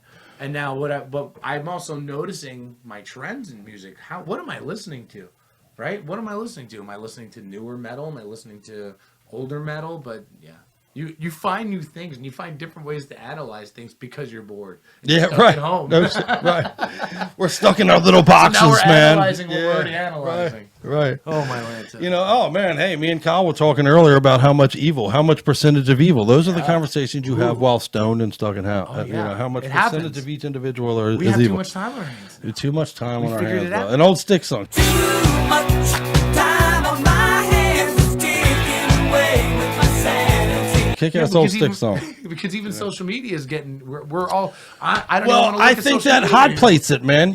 I think that gave it the microwave effect. We all got stuck in our houses, and then you threw the social media ingredient in there, and it really just threw steroids on the burner. And now, I mean, that conspiracy theories are at an all-time high. Divide is at an all-time high. I know people on the right and the left, and trust me, we don't do politics, but I know some people on the right and the left that believe some wacky shit, that couldn't have happened. I don't feel like 3 years ago, 4 years ago. I feel like this vacuum created the ripe conditions for that to fester. But I think there's a lot of, I think because people have more time on their hands, they have more times to stew in crap. And everybody, I think people are just finding ways. We have brain diarrhea happening. We do. We're just finding things to get mad about, and I just don't get it. Right. Like, stop getting mad over something you have no business being mad about. That's kind of our theme of the show, if you will. Don't get mad about the dude that died. Don't get mad about the fucking show that you don't like. Right. What are you mad about? And I like that. I like that, But you know what? We can all People use. are pissed off because I have that attitude. Be fucking mad at that too. I don't really give a shit. But that's the beauty of being able to think like that. Well, I've always been a proponent of burning up that rage a little bit in a pit, man. That's what a mosh pit's for. That's it's our fight club. That's what a mosh pit is for. Go out there, let that energy rip up, knock a buddy down, help that buddy up. Don't forget, help that buddy up. Be an honest dude about it. But own it. You know what I mean? I feel like if you own it, and it's okay to oppose things. You can talk about for sure, it. and things are going to piss you off. Yeah, I think that even opens into a bigger discussion, and maybe we'll talk about that a little bit in our last break of the show tonight. But when did we become this populace that thinks nothing should ever feel uncomfortable, nothing should ever be painful, nothing should ever make me sad, nothing? I mean. Yeah. Why do I care? These are human conditioned things, man. They're not going anywhere. Why do what I believe is right and what you believe is right? If they're different things, why do I have to cater to what's right for you? I can be respectful to you, but that doesn't mean I have to change what I believe. Well, and let's be honest, what's right for you isn't necessarily right for me. Absolutely. I forget what comedian it was talked about a bit where people who say like my wife is the best wife ever, and the response to that rightly should be, for you, you know what I mean? Yeah. She wouldn't be for that guy, you know what I mean? Are you trying to sell her to me? Right. Listen, Exactly. Let me tell you about this model that I have. It is the best one ever. Why is it with different senses that we have Why that are we approach in to a that stuff? competition? Exactly. You know, why is it I with love music my that wife. we I'm dissect happy. it differently than we would say food? Yeah. If you and I ate the same steak right now and we had a different opinion on the steak, we would totally be fine with that. But if we listen to the song, we better agree. I would be offended if you right. disagreed with my type of steak. God damn it, this is the best steak. And I'm going to have at least 3 social media posts about it. Well, I'll tag you, though. let's get to the guts of it. How do you eat your steak? So I used to be here we a go. medium well guy. Used to be. Okay. I've changed. All right, where are you now? I'm medium rare now. Okay. Well, I used to be a medium well, and I'm medium, so That's we're fair. not that far Never off. know. We're not that far off. I've appreciated having a little moo in me. You know? Yeah, you gotta. Well, I don't like a bloody plate, to be honest with you. You know what I mean? But that's to me, that's not medium. In a sex life and in a plate of steak, I don't need a bloody. No. But you know, well, I blame my parents for that. My parents used to eat what was called Pittsburgh Rare. Do you know what? Or blue. It used to also be known as cook my steak blue. Literally throw it on the grill, count to 7, flip it over, count to 7, and put it on the plate. No, it's got to be cooked. I got to make sure. Can't do it. Yeah, and it's meal plate. You cut into that motherfucker, and it's like, you know. I have the best wife. I have the best wife. I have the I best have the wife. best wife. I will tell you. They that all know my I have the best makes wife. The best steak. Right. Oh, that's awesome. Hey, my awesome wife she is does. making ribs, so there you go. I know. Yeah, good old Scully. Good old Skulls. And Scully will be back hanging out with us in the coming weeks, everybody, in case you're wondering where she was. I dragged my main man Dan in here, and Scully, she's recovering still, so she was more than happy to say, all right, you guys run with the ball. Take the ball and run. And score a touchdown. Well, on a side note, who's going to win the Super Bowl, Dan? Oh, boy. So I think the Kansas City Chiefs win the Super Bowl. I think the Buffalo Bills was the only team that could have beat them. I really thought they had them, too. I And really did. What a game, by the way, huh? I'm sad for my friends that are Buffalo Bills Me fans. too. I was just saying I feel bad for Patrick Mahomes, and Here's then what I'm saying. I love their fan base. I love kind of what they do, the positivity. They you know what? They've had a tough road. I'm a Giants fan, so I can already say Scott Norwood. Thank you, Scotty. Yeah, you gave us the Super Bowl. Right. And I'm sorry for the Bills fans for that, but I root for the Bills. If my Giants were long out, so. It's been a rough 5 years. Yeah, I was rooting for Buffalo too. Yeah. I'm rooting for the Rams now, so we'll see how it goes. And for those who do not know, we're taping this before the actual championship game, so we may be talking about. You may be hearing us talk about teams that are eliminated. I was definitely wrong on some of my picks. I didn't think San Francisco was going to win that game. I didn't either. I don't think Jimmy Garoppolo is the guy. I don't either. Yeah, I thought for sure Green Bay would win that one. As a Cowboys fan, I predicted the Niners were going to beat the Cowboys. I knew they were going to beat the Cowboys. So, well, there you go. Yeah, well, the Cowboys got some work too. So there you go. And we'll talk though, but I do want to bring our sports talk. I know all our metalheads are like, "Shut up with the sports." I get it. We will. I promise. But we will bring our sports show in the future, and we'll do that. So. Well, I'll tell you what, how about we bring in some more guests tonight? Absolutely. We have a kick-ass round of guests coming in and out and hanging out with us tonight. And so right now, we're going to bring in our friends from Sweden. We got some Swedish death metal to talk about a little bit here for you. Our pals in Creeping Flesh, before we play the song Finest Hour from them, off of their brand new release, And Then the Bombs Came. Swedish death metal, I have loved this band. I'm telling you, 2019's Into the Meat Grinder was so silly, was such a great release. I loved it. I couldn't wait for this one to come out, and I'm super excited to talk to them about it. And I'll tell you what, we'll play some songs from The Sandwich after we talk to those guys, and then we'll come back and talk a little bit more to Dan. So don't go anywhere. We got more metal. We got more show. Right, Dan? Right on. Fuck yeah. Later.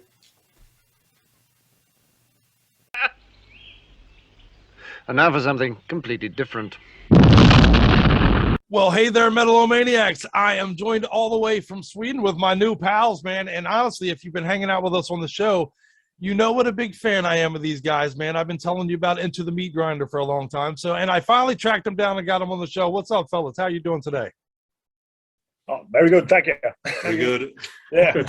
Nice to be here. Thanks for having us. Oh, man. I tell you right now, those Metal-O-Maniacs out there who hang out with us all the time know I go back a little bit with you guys, man. I know you guys have been in existence for almost 9 years this year, but I I go back to the full Into the Meat Grinder, man. That was such a kick-ass release for me. So I'm very excited about it. And then the bombs came. So thank you, man. Oh, thank you. Well, let's start the right way. Introduce yourselves. For those who do not already know, introduce yourselves, guys. From me, I'm Martin, the drummer. Yeah. Yeah, I'm Sophus. I'm playing guitar. I'm William. I also play guitar. I'm Corp, and I play the bass guitar. Our singer Philip isn't here. He lives in another city. Very far off. Yeah. Well, and it's my understanding he is now officially a member, right? That's now been made official, correct?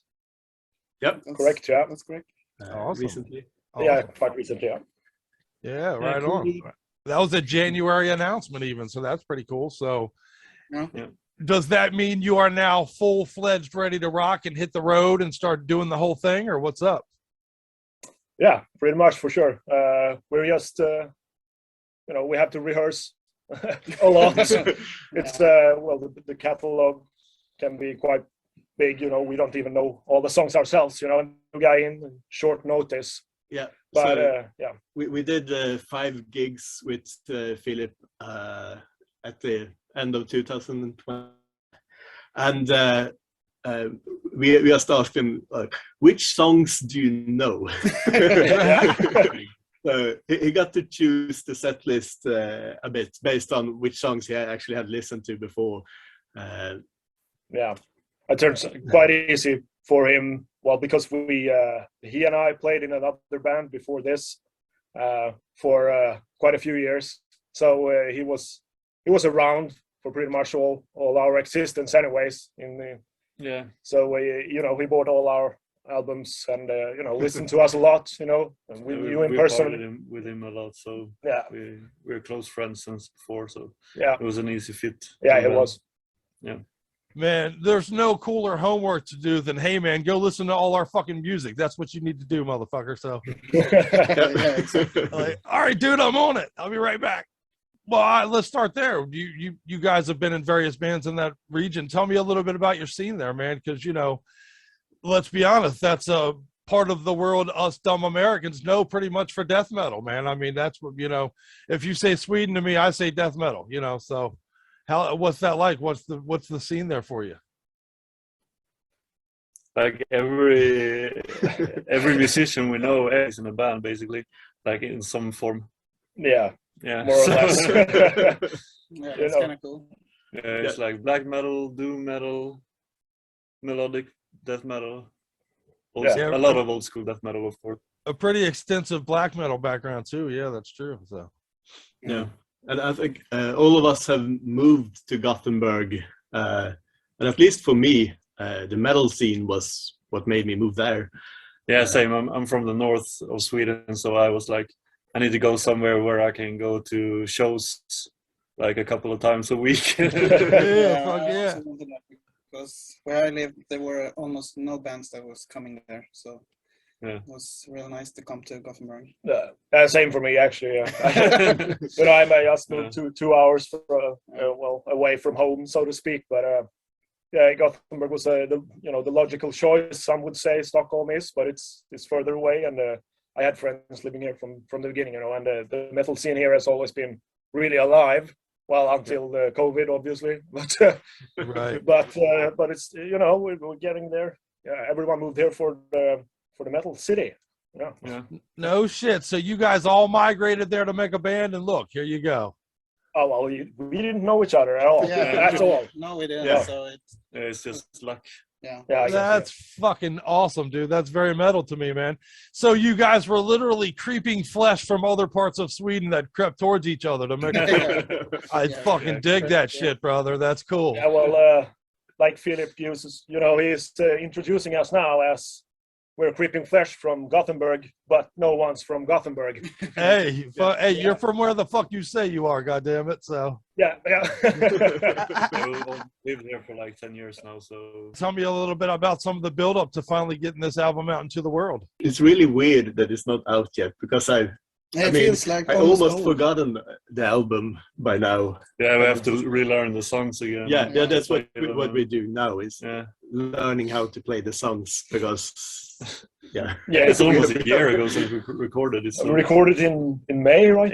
April maybe. Yeah, and it was the same with the previous record. Took 2 years to from recording it and until release, wasn't it? Was it 1 year? One and a half or something. Yeah, it was really long time. So 2 years between albums is a good time to keep it rolling. Nobody's fucking attention span's longer than their dick anymore. So if you fucking, and let's be honest, nobody's hung long enough to keep it around. So you got to keep punching them in the face with stuff, which is why obviously 2 of the songs have been released. Three. Okay, 3. See, look, your host is misinformed, and I apologize. Well, Finest Hour is the first one I heard off of the new one when they started playing for me around the studio. How about that? But so you got 3 songs out on this release right now. So tell me about those 3 for starters, and which one should we play tonight for everybody? Well, we can agree on the Finest Hour. It's easy headbanger. Really, it's one of the most straightforward songs, I would say, on the album, actually. Halloween 2 years ago, a very good friend of mine handed me a copy of Into the Meat Grinder and said, dude, you got to check out these fucking cats, man. And honestly, that CD still gets regular. That's playlist stuff for me, brother. That, so I got to kind of take you back to there. That's how, you and I go back 2 years ago to that moment. So thank you for that. I would be remiss in my duties without a personal thank you for that, guys, because that's fucking badassery. Oh, awesome. It's fun that it gets around. Yeah, I mean, it's our first real record, so yeah. We have no idea how it got there, but that's cool. Everybody knows a guy that comes up with shit, you know what I mean, that can get you anything. If I needed like a fucking frog legs and a fucking half a pint of beer, this is the guy I'd call, because he'd come up with it. So he's that guy. That sounds like a nice guy. Yeah. Fuck yeah. You need a couple of those guys around, man. Well, and if you don't mind, catch me up with your last couple of years. It's been 2 years since I was introduced to you. How have your last 2 years been, guys? Oh, pretty interesting, right? Pretty interesting. Interesting, yes. Interesting, yeah. Foreboding, I would say. Yeah, right. You never know. Yeah, I mean, may you live in interesting times.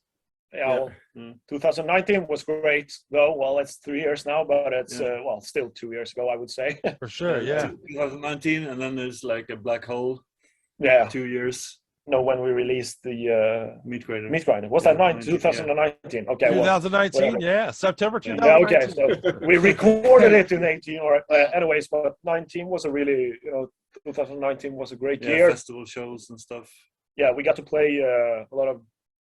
One of the biggest festivals in Sweden, and 2 actually, I would say. Well, House of Metal as well, and felt like we had things going for us, and we released the record, and everything was fucking great for about 5 months, and we played a lot actually, and then came the COVID.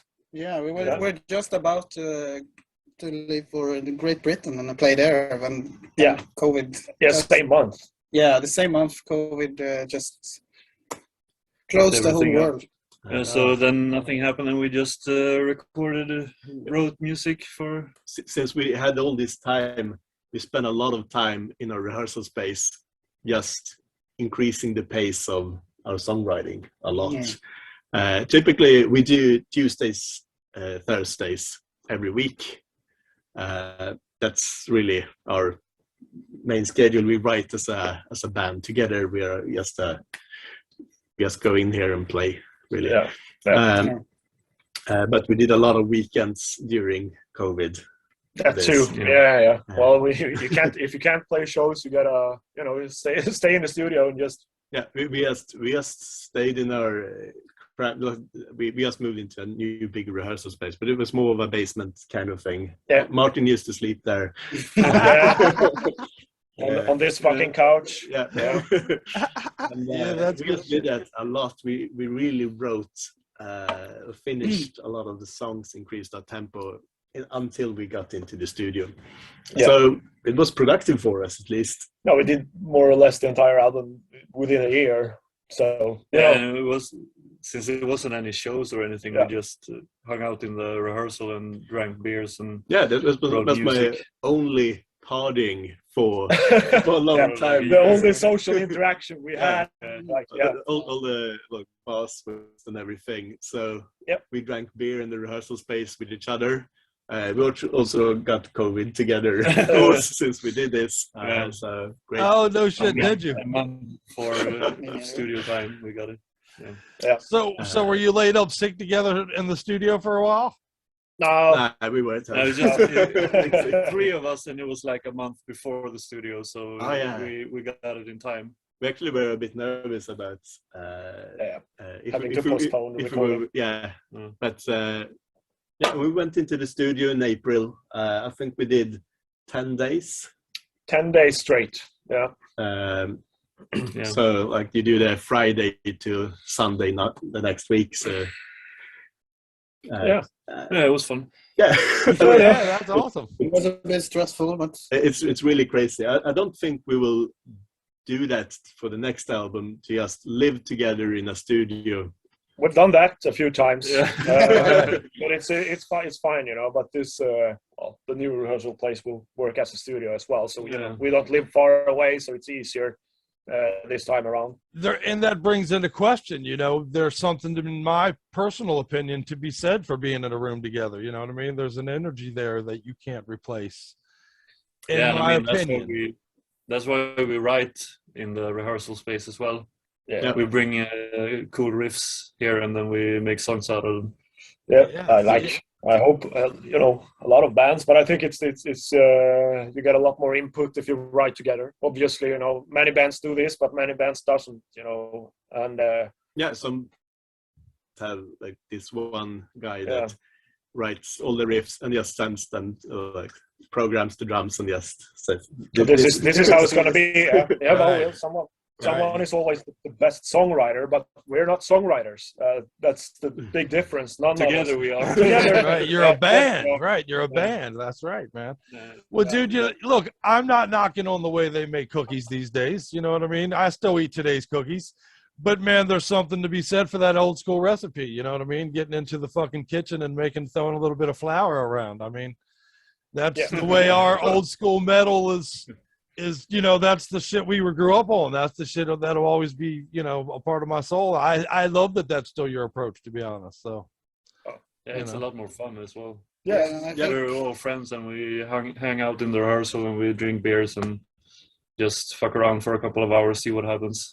Well, I think we all are very creative, and we wouldn't be satisfied if we had no say in the songwriting process. I think and we are quite different and listen to different music, so I think it's good for the sound also.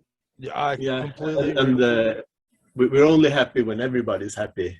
Which just takes a huge amount of time. That's why we spend a lot of time in here each week without fail. And still, it takes us a really long time to write the record. So we're probably inefficient in some way. I mean, of course, but not like in the beginning though. But we had no quality check. We just get something out there so we can play. You know, we need to build a back catalog so you can play live discography. Shows, right. Yeah, but it takes time. You know, now we're at a point where you can, you know, pick and choose a little bit more. It makes for more interesting live shows, I would say. So, I'm really looking forward to bringing the new songs out on the road. Yeah, me too. Because we have 8 more songs to possibly choose from. I mean, typically we would play, if we do a 40-minute gig, it's not that many songs. It's 7, 8, 9 maybe. It depends. You know, depends on how long we get to play. And if you really think, how can we choose the very best songs that works the best live?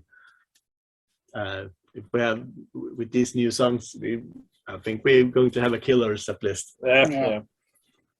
And so that will be great. That will be great. As people are hearing this interview, can they pre-order? Can we pre-order and then the bombs came? From the label Emancipation Productions, and from us, like just write us on Facebook or whatever. So we're gonna set up a shop on the website as well. I think the label has some kind of link to a pre-order thing, but we will be selling the album directly, and we will also have merch, of course. Yeah, merchandise and the packages and whatever, whatever you want. Some nice looking T-shirts. You can count on it, man. At some point, you'll be watching the show, and you'll be sitting here and watching me in my Creeping Flesh shirt coming up. I promise, brother. Count on that. Yeah. Count on that, my friends. I'm looking forward to it. In fact, are you guys on Instagram and all that good shit? We're everywhere, I would say. No, we're not. We're not on TikTok. Oh, not on TikTok. Yeah. Facebook and Instagram is it's the standard. Facebook and probably Facebook. Yeah. I can follow us on Spotify. Yeah, Spotify. You can follow us. Then Obviously, you get that's get good. it as soon as it's out. You'll get a notification on Spotify. So Or that's cool. iTunes or Deezer, Yeah, whatever you're you use. using. Yeah. Fuck yeah. Metal-O-Maniacs, you can support Badassery by supporting this badass fucking band. I love these fucking guys, man. Go and follow them on their social media. Pick up a copy of the hard copy of the fucking CD and get you some T-shirt merch, man. That's the way to support Badassery, the gang. So, fuck yeah. We appreciate it. Oh, yeah. We have a preview. See, look, there you go, man. I will have that. I'll be holding that in my hand soon. I promise you. Yeah. I appreciate you hanging out with us here at Metal-O-Mania. It means the world to me. Yeah, we appreciate it. We appreciate being on the show. Yeah. Definitely. Thank you. Hello, this is Sophus from Creeping Flesh. You're watching Metal-O-Mania with the Crypt and Scully.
all due respect, sir, I believe this is going to be our finest hour. There's no social mandate on being a douchebag in public.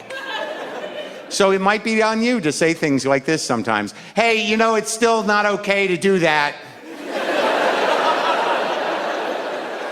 You might have to find that courage. And I don't always have that kind of courage. I'm not the most courageous guy. I'm sort of an alpha pussy.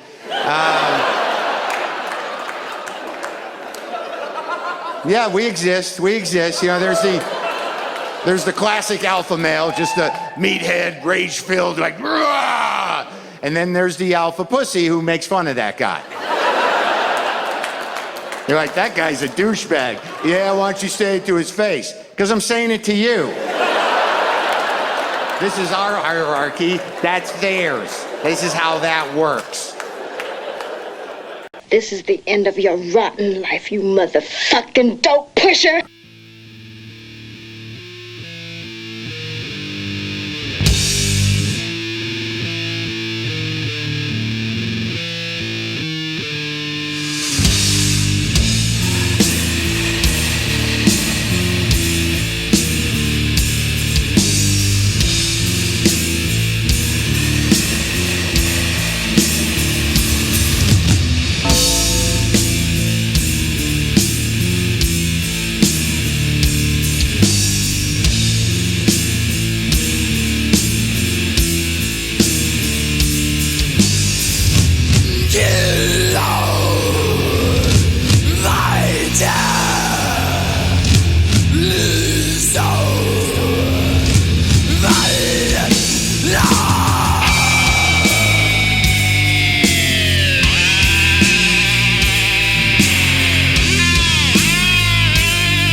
People were always rotten.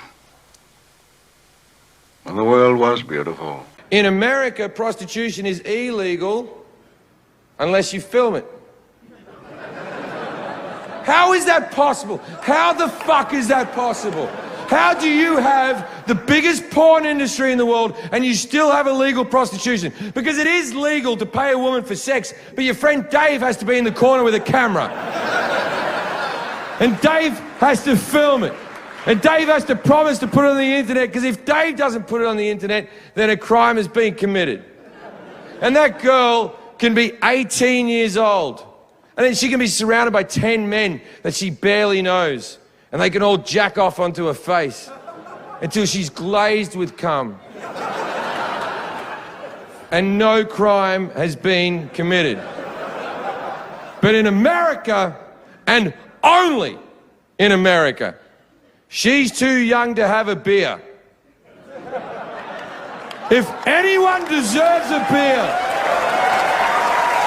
in the land of the free, the home of the brave, it's the girl with 10 loads of cum on her face. In fact, if you have 10 loads of cum on your face, you should get free drinks wherever you go. You seem like a fun girl. Or a heavy sleeper. All you wanted to do was get your ball sack played with by someone with bad credit. It's an age-old tale.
gotta take your fun where you find it. And this week we opened up our metal sandwich with a little interview with a little guest.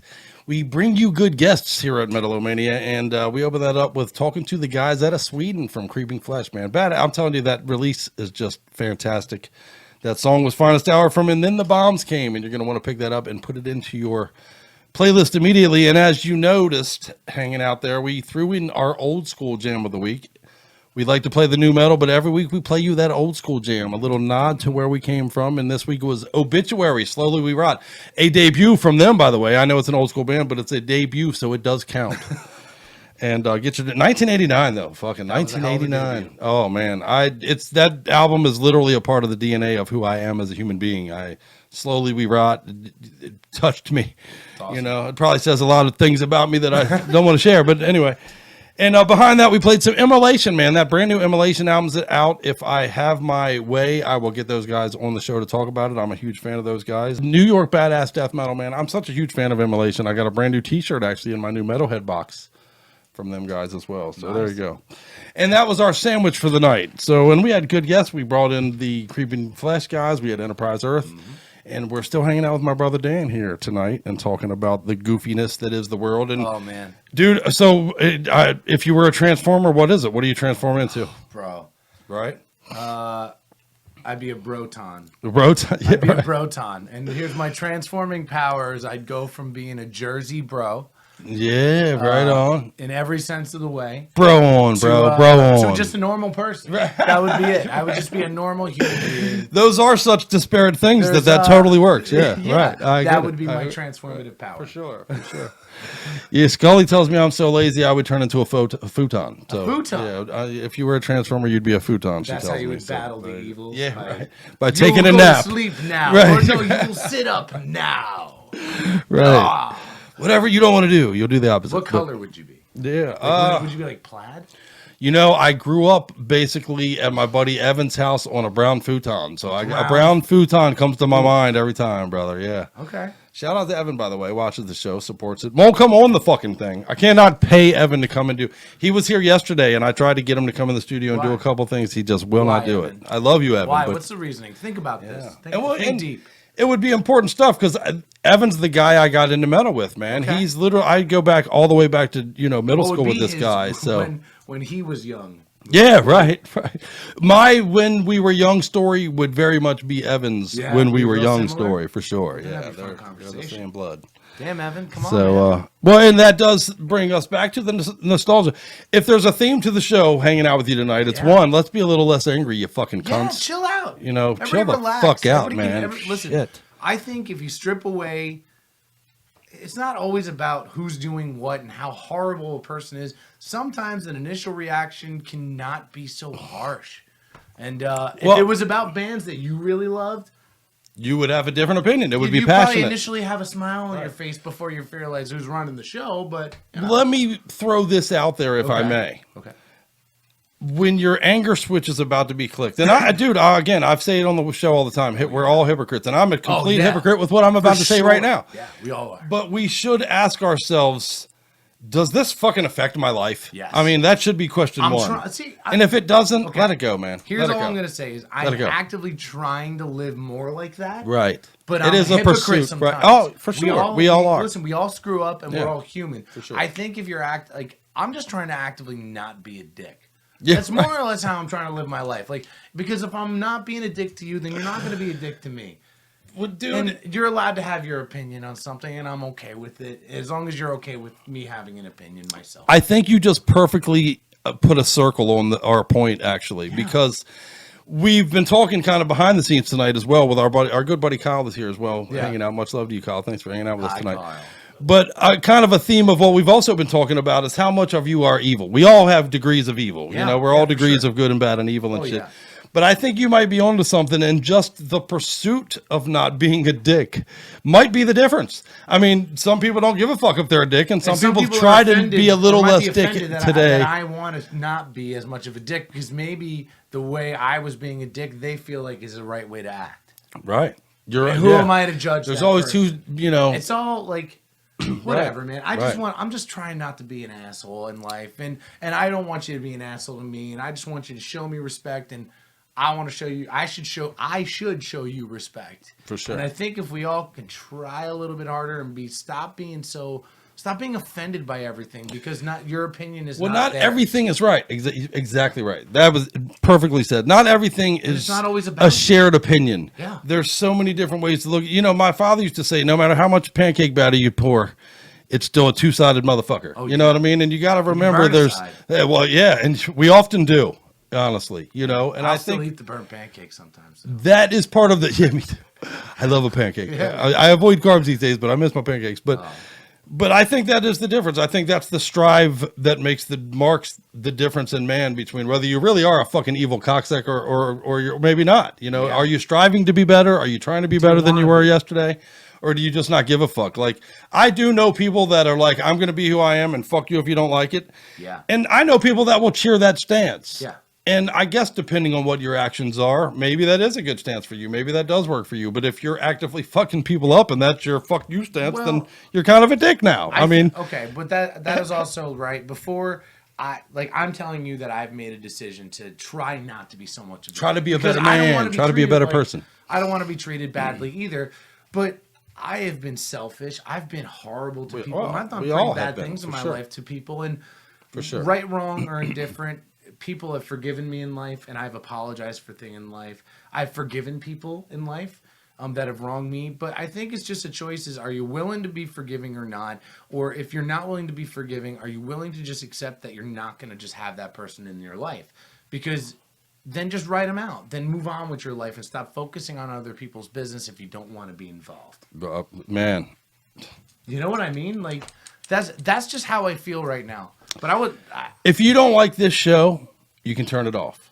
If you don't like, you have a choice. Right. You know, I'll never understand. You hear every now and again about groups like protesting a TV show they don't appreciate or don't like the content of.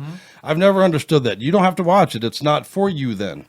And we do need to do better with that. I think as a fucking species, if you will, we need. Why are you so upset? Not everything's for you, and nor should it be. Wouldn't it be a fucking boring shit world if we all like the same? How about just trying? We would be bitching about that if it was an Orwellian world where we all like the same 5 fucking things. We'd be writing songs about, oh my god, we all like the same things. He's definitely not coming to my when I was young fest. He's like, fuck those bands. I don't like those dudes. Right, but you know what, dude? I don't care. But I hope you have a blast there when you go. Man, I hope you have. I hope you have a blast, brother. I'll do. I'll come to yours. I do. Yeah, I'll fuck come yeah. to yours, or Dude, I'll come just to hang out with you. Hey, so man, fuck yeah. We can agree to do that, or how's this? Or at least try. If people can just try not to having an opinion on things that don't affect them.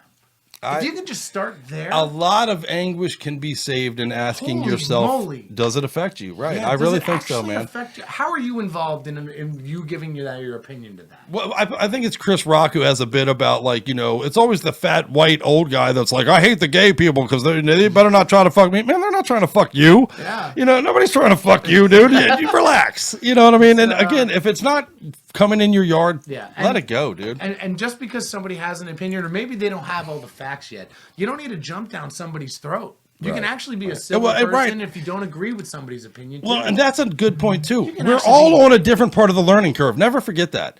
You know, I'm not the same guy at 50 as I was at 40 or 30 or especially 20. At 20, I was a moron. I was an idiot. Yeah. And you do have to keep that in mind and in perspective. You can't expect a 22-year-old to have the same perspective on life that you do. That's just not realistic. You don't have to agree with right. How they haven't learned the things you have yet, and they have to learn it on their own to a certain extent. You can try to talk to them about it, but they can also choose not to have that conversation. Right. And you got to make a decision whether you're with her. And be prepared for them to call you boomer. You know what I mean? Right. So that's really it, man. But I love the theme, but there's also a lot of nostalgia we're talking about. Yeah, there's a lot of nostalgia involved because that's heavy metal and a lot of veins and I hope that's the bridge is the nostalgia because what you don't like is their nostalgia. Yeah. And they're not going to appreciate yours and you're not going to appreciate theirs. They're a different thing. You can't I can't take you back to the time I was 14 and holding hands with a girl I had a crush on and that song came on and it means that thing to me. That's not going to mean that thing to you and nor should it. But some people, I mean, if you look at even in heavy metal and in whatever genre you're listening to. A lot of these genres is you look at the people are laughing because the emo kids with the makeup and the hair and stuff like that, but they kind of banded together like heavy metal kids did back in the day. Right. They were the outcasts with the stupid haircuts. It's such a similar story actually to yeah. Like, there's a lot of those kids were the outcasts. Yeah. You guys my age, we were the outcasts, man. We migrated to each other. That was our bridge to one Let another. them have their cake and eat it. Why Yeah, not? man. Why if shit on it? If it's a good thing and it doesn't affect you, why do you care? Different doesn't mean Because bad. guess what? If I can get that for myself, I want it. Right, for sure. We're still all striving for that, honestly. I can pay for it. I'm an adult now. I can. Yeah, afford right. it. This is great. Hey, I know I a can go to chick. that I know a place where we can go spend no, anyway. But yeah, I mean, I think that does put a little bow on our show tonight, man. The nostalgia ride is a very personal one. It's very, something, just because my ride's not your ride, it doesn't make yours or mine any more or any less special to you. Right on. We talked a little bit earlier about the show. Like, every person's just another human being. You're just another person. Right. And we're all making this ride. We're all making this journey, man. We had to figure it out on Have a our good own. time, man. Fuck yeah. Be cool. Get off each other's back. Yeah, Fuck. man. We're trying to figure it out. Go to a show if you want to. Yeah, fuck. It might open your eyes, dude. Yeah. I'm sure If you're it's feeling- happened for you, but it's definitely happened for me where there was bands that I was lukewarm on and then saw them live and was like, oh yeah, Go all see right, them live. yeah, If whole you, different if you thing. feel comfortable in going. Right. If you want to go. If you don't, Dude, you don't. I'll tell you right now, that's my challenge to some of you fucking older cats out there shitting on the when we were young thing. Go tomorrow to Walmart, get you a black Sharpie, fucking paint your motherfucking fingernails all black like they do. Throw you some black lipstick on, man, and go have a ball, dude. Fucking what the fuck? What? There's worse things in the world. I will not be going. Yeah. I will not. Me either. Listen, you have fun with that. Me either. But I mean, hey, man, new we wanna experiences, talk brother. about New experiences. What the fuck? The local older bands. We were talking. Yeah, about that. yeah, I don't know do. if we have time for that. Let's get into it a bit. We do have 2 more songs for everybody before we close out the thing, and we'll get to those in a second. But I do want to talk a little bit about that, and that we're from the similar regions. You're 2 hours away from me, but I mean it's a similar region. But yeah, man, speaking of the nostalgia thing, there were those bands locally that I definitely thought, man, this band's going to make it. For some of the local ones that come to mind for me, like Kid Whiskey was a big one. During the hair band thing, they were a big local band. There was Silence was a big band. There was, quite a few of them. Some of them are slipping my mind, but man, there was definitely some that you thought were just on the cusp. That could have made it. That could have made it. Like, yeah, right. they got to play. Like, they had cool local shows. People Right. knew their bands. Like, they were trendy. Who were those bands that everybody used to see locally, and then you just stopped going to the shows? They disappeared. Right. Where are they now? Well, and honestly, that's why I do want to bring it up before the show ends tonight, because we do the Metal-O-Mania show every Wednesday, as everyone knows out there, but we do occasionally do our special Metal Yard episodes, man. And that's you and I talking about exactly this, spurned this idea. I would love to do a Metal Yard episode where we played your local band. Hit us up and tell us who you're right in Madison, Wisconsin, wherever the fuck you live. Who was that band in your local region that was on the cusp of making it that we maybe never quite heard of? Yeah. Do you still have some of the recordings, man? Send some of that shit to us. Who are they? Yeah. Are they still Give us active? some bio. Are they in other bands? Right. Yeah. Who were they? Who was that band that you thought were like, even if they were We not had a actually handful. big? Right. Who were that? Oh man, I thought they were the Cat's Pajamas. Right. They were going to be rock stars. You idolized them. You knew their lyrics. Yeah. You went and saw them several man. times locally. Send us right. the names of those bands. And we don't when you were young, right? That's the theme. We're talking about nostalgia. When you were young, who the was shit that band? touched you, right? Yeah. For that would be Dude, cool to talk about. that would be an amazing special. And if we get enough submissions, I'm dragging you in on this, right? I'll Okay. drive in. You'll co-host with me, Absolutely. right? Awesome. I'd So be there you go. happy to do it. Yeah. And Oh, look, Kyle Kyle will jump in. too. Yeah. So there you go. So I really am interested in doing this. I Okay. really hope that people, I'm going to go dig out some things actually I'm gonna later think- and myself. I got some ideas. Yeah, me too. I got Me some too. folks. I'm going to read out our buddy Kurt Rath. He watches the show. He was in a bunch of local bands back in the day, man. Maybe we can dig out some of the stuff he was a part of, and that'd be a lot of fun. So locally, where are you from? Again, I talked earlier, Yeah. Philadelphia is great to our show. Who were the bands that, you were Doesn't matter. What's local to you? Right. This could be really interesting. Yeah, I want to know the bio. I want to know the region. I want to hear about the scene. What was that scene like? Fuck yeah. Who were the We'll tell your where story. Did you have the show? Where did you go to these shows? Fuck yeah. What were the venues? Because half the venues that I grew up with in Jersey, I can tell you, are gone. Yeah, they're all gone. Oh man, Wilmer's Park, man. So- you know, I don't know if you were local But- to here, but Williams Park was a big thing. But Yeah. you know, Let's hear about it. Fuck yeah, man. I would love to do a show talking about these stories. I love them anyway, man. Yeah. And if we do, I'll tell you guys all the stories about Wilmer's Park where my buddies got fucked up and got arrested and snuck in trunks. I got stories about people hanging off fences with their dicks out, all kinds of shit, man. We have some fun with that. So. Right on, man. Fuck yeah, man. That's Cool. good shit, brother. Dan, you rock, brother. For Hey, real. man. I appreciate the fuck out of this, man. You too, bro. You rock. Good to see you. We hopefully just planted some seeds into the brains of many of you out there. Some of you cats are hopefully spurning in your minds and turning in your heads right now about some of the bands that you grew up and you remember from back in the day. I hope many of you right now are like, oh yeah, what the fuck ever happened to fucking Turnbuckle or whoever the fuck, you know? Joe, that's definitely a name from a band. Yeah, that, right. opened Gotta up be, right? For Yeah. Limp Bizkit at some point. Absolutely. They could be Good on my shit. festival. Fuck. Oh yeah. Maybe Turnbuckle comes and plays mine when I would, Play me some Turnbuckle. wanna- Fuck yeah. Well, I definitely do hope that we turn that into a Metal Yard episode and we can get my buddy Dan in here to do it with me. And Kyle, we'll drag Gania, brother. We'll do it. Yeah, good stuff. Well, next week, don't forget, we have Insanity Alert. I believe we have, matter of fact, next week is Insanity Alert and Pizza Death. And then the following week is Lawnmower Death and Sarcasm. So keep hanging out, man. We got Ingested coming on the show. We got a Great American Ghost coming on the show. So we got some big interviews coming at you. So, and I'll drag motherfuckers like this in here as often as I'm able. Hey, man, it's a pleasure. Dan, I love you, sir. Love you too, man. Great to see you. You rock, man. Right on. Well, let's close out the show. I got 2 more songs for you. And if you don't mind, when they're over, kick off the lights and lock the doors, ladies and gentlemen, and come hang out with us next week. Share a friend. Help us grow this stupid YouTube thing we're trying to do here. I talked a little bit about Philadelphia, and we're going to go to New York and then Philadelphia to close out the show tonight. First to New York with Pyrexia. The Day the Earth Shook is the Jam from Gravitas Maximus, their brand new release. Their 6th full length, by the way. And this is some brutal, badass death metal for you. So get prepared to break things or strap in, whatever your preference is. And then we're going to close the show with Post-Mortal Possession. There you go. If I can get my dick out of my mouth.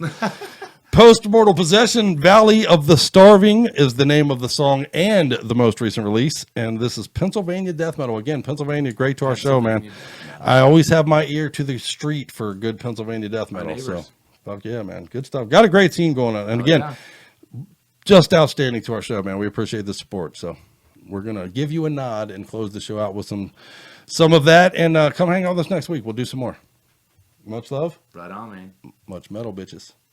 Thanks, Dan. It's a good feeling to know I am the smartest person on earth. Get out of the street, you idiot!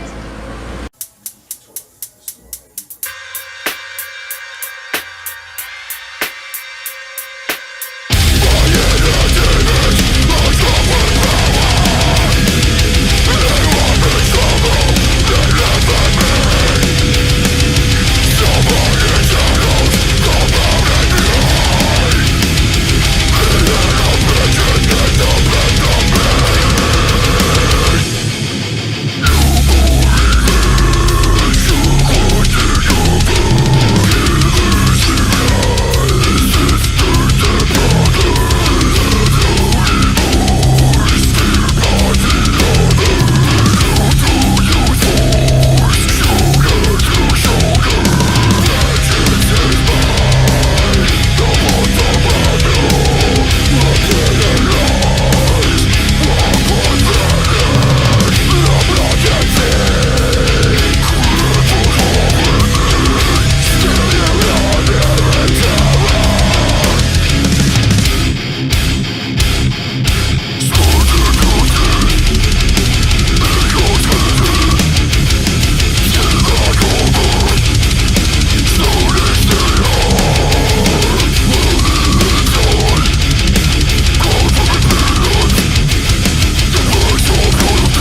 Well, the Earth blew up, and now we're all alone in space. Space. What are you doing?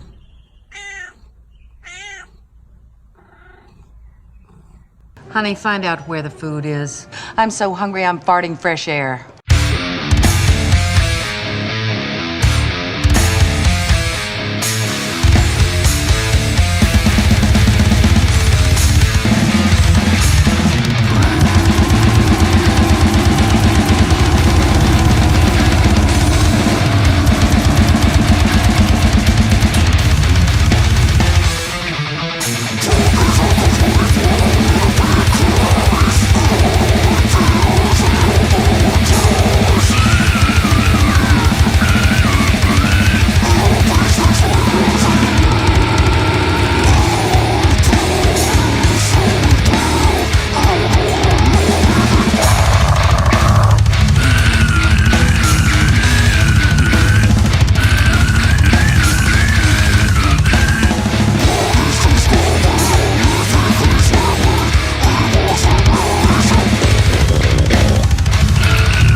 I predict the future.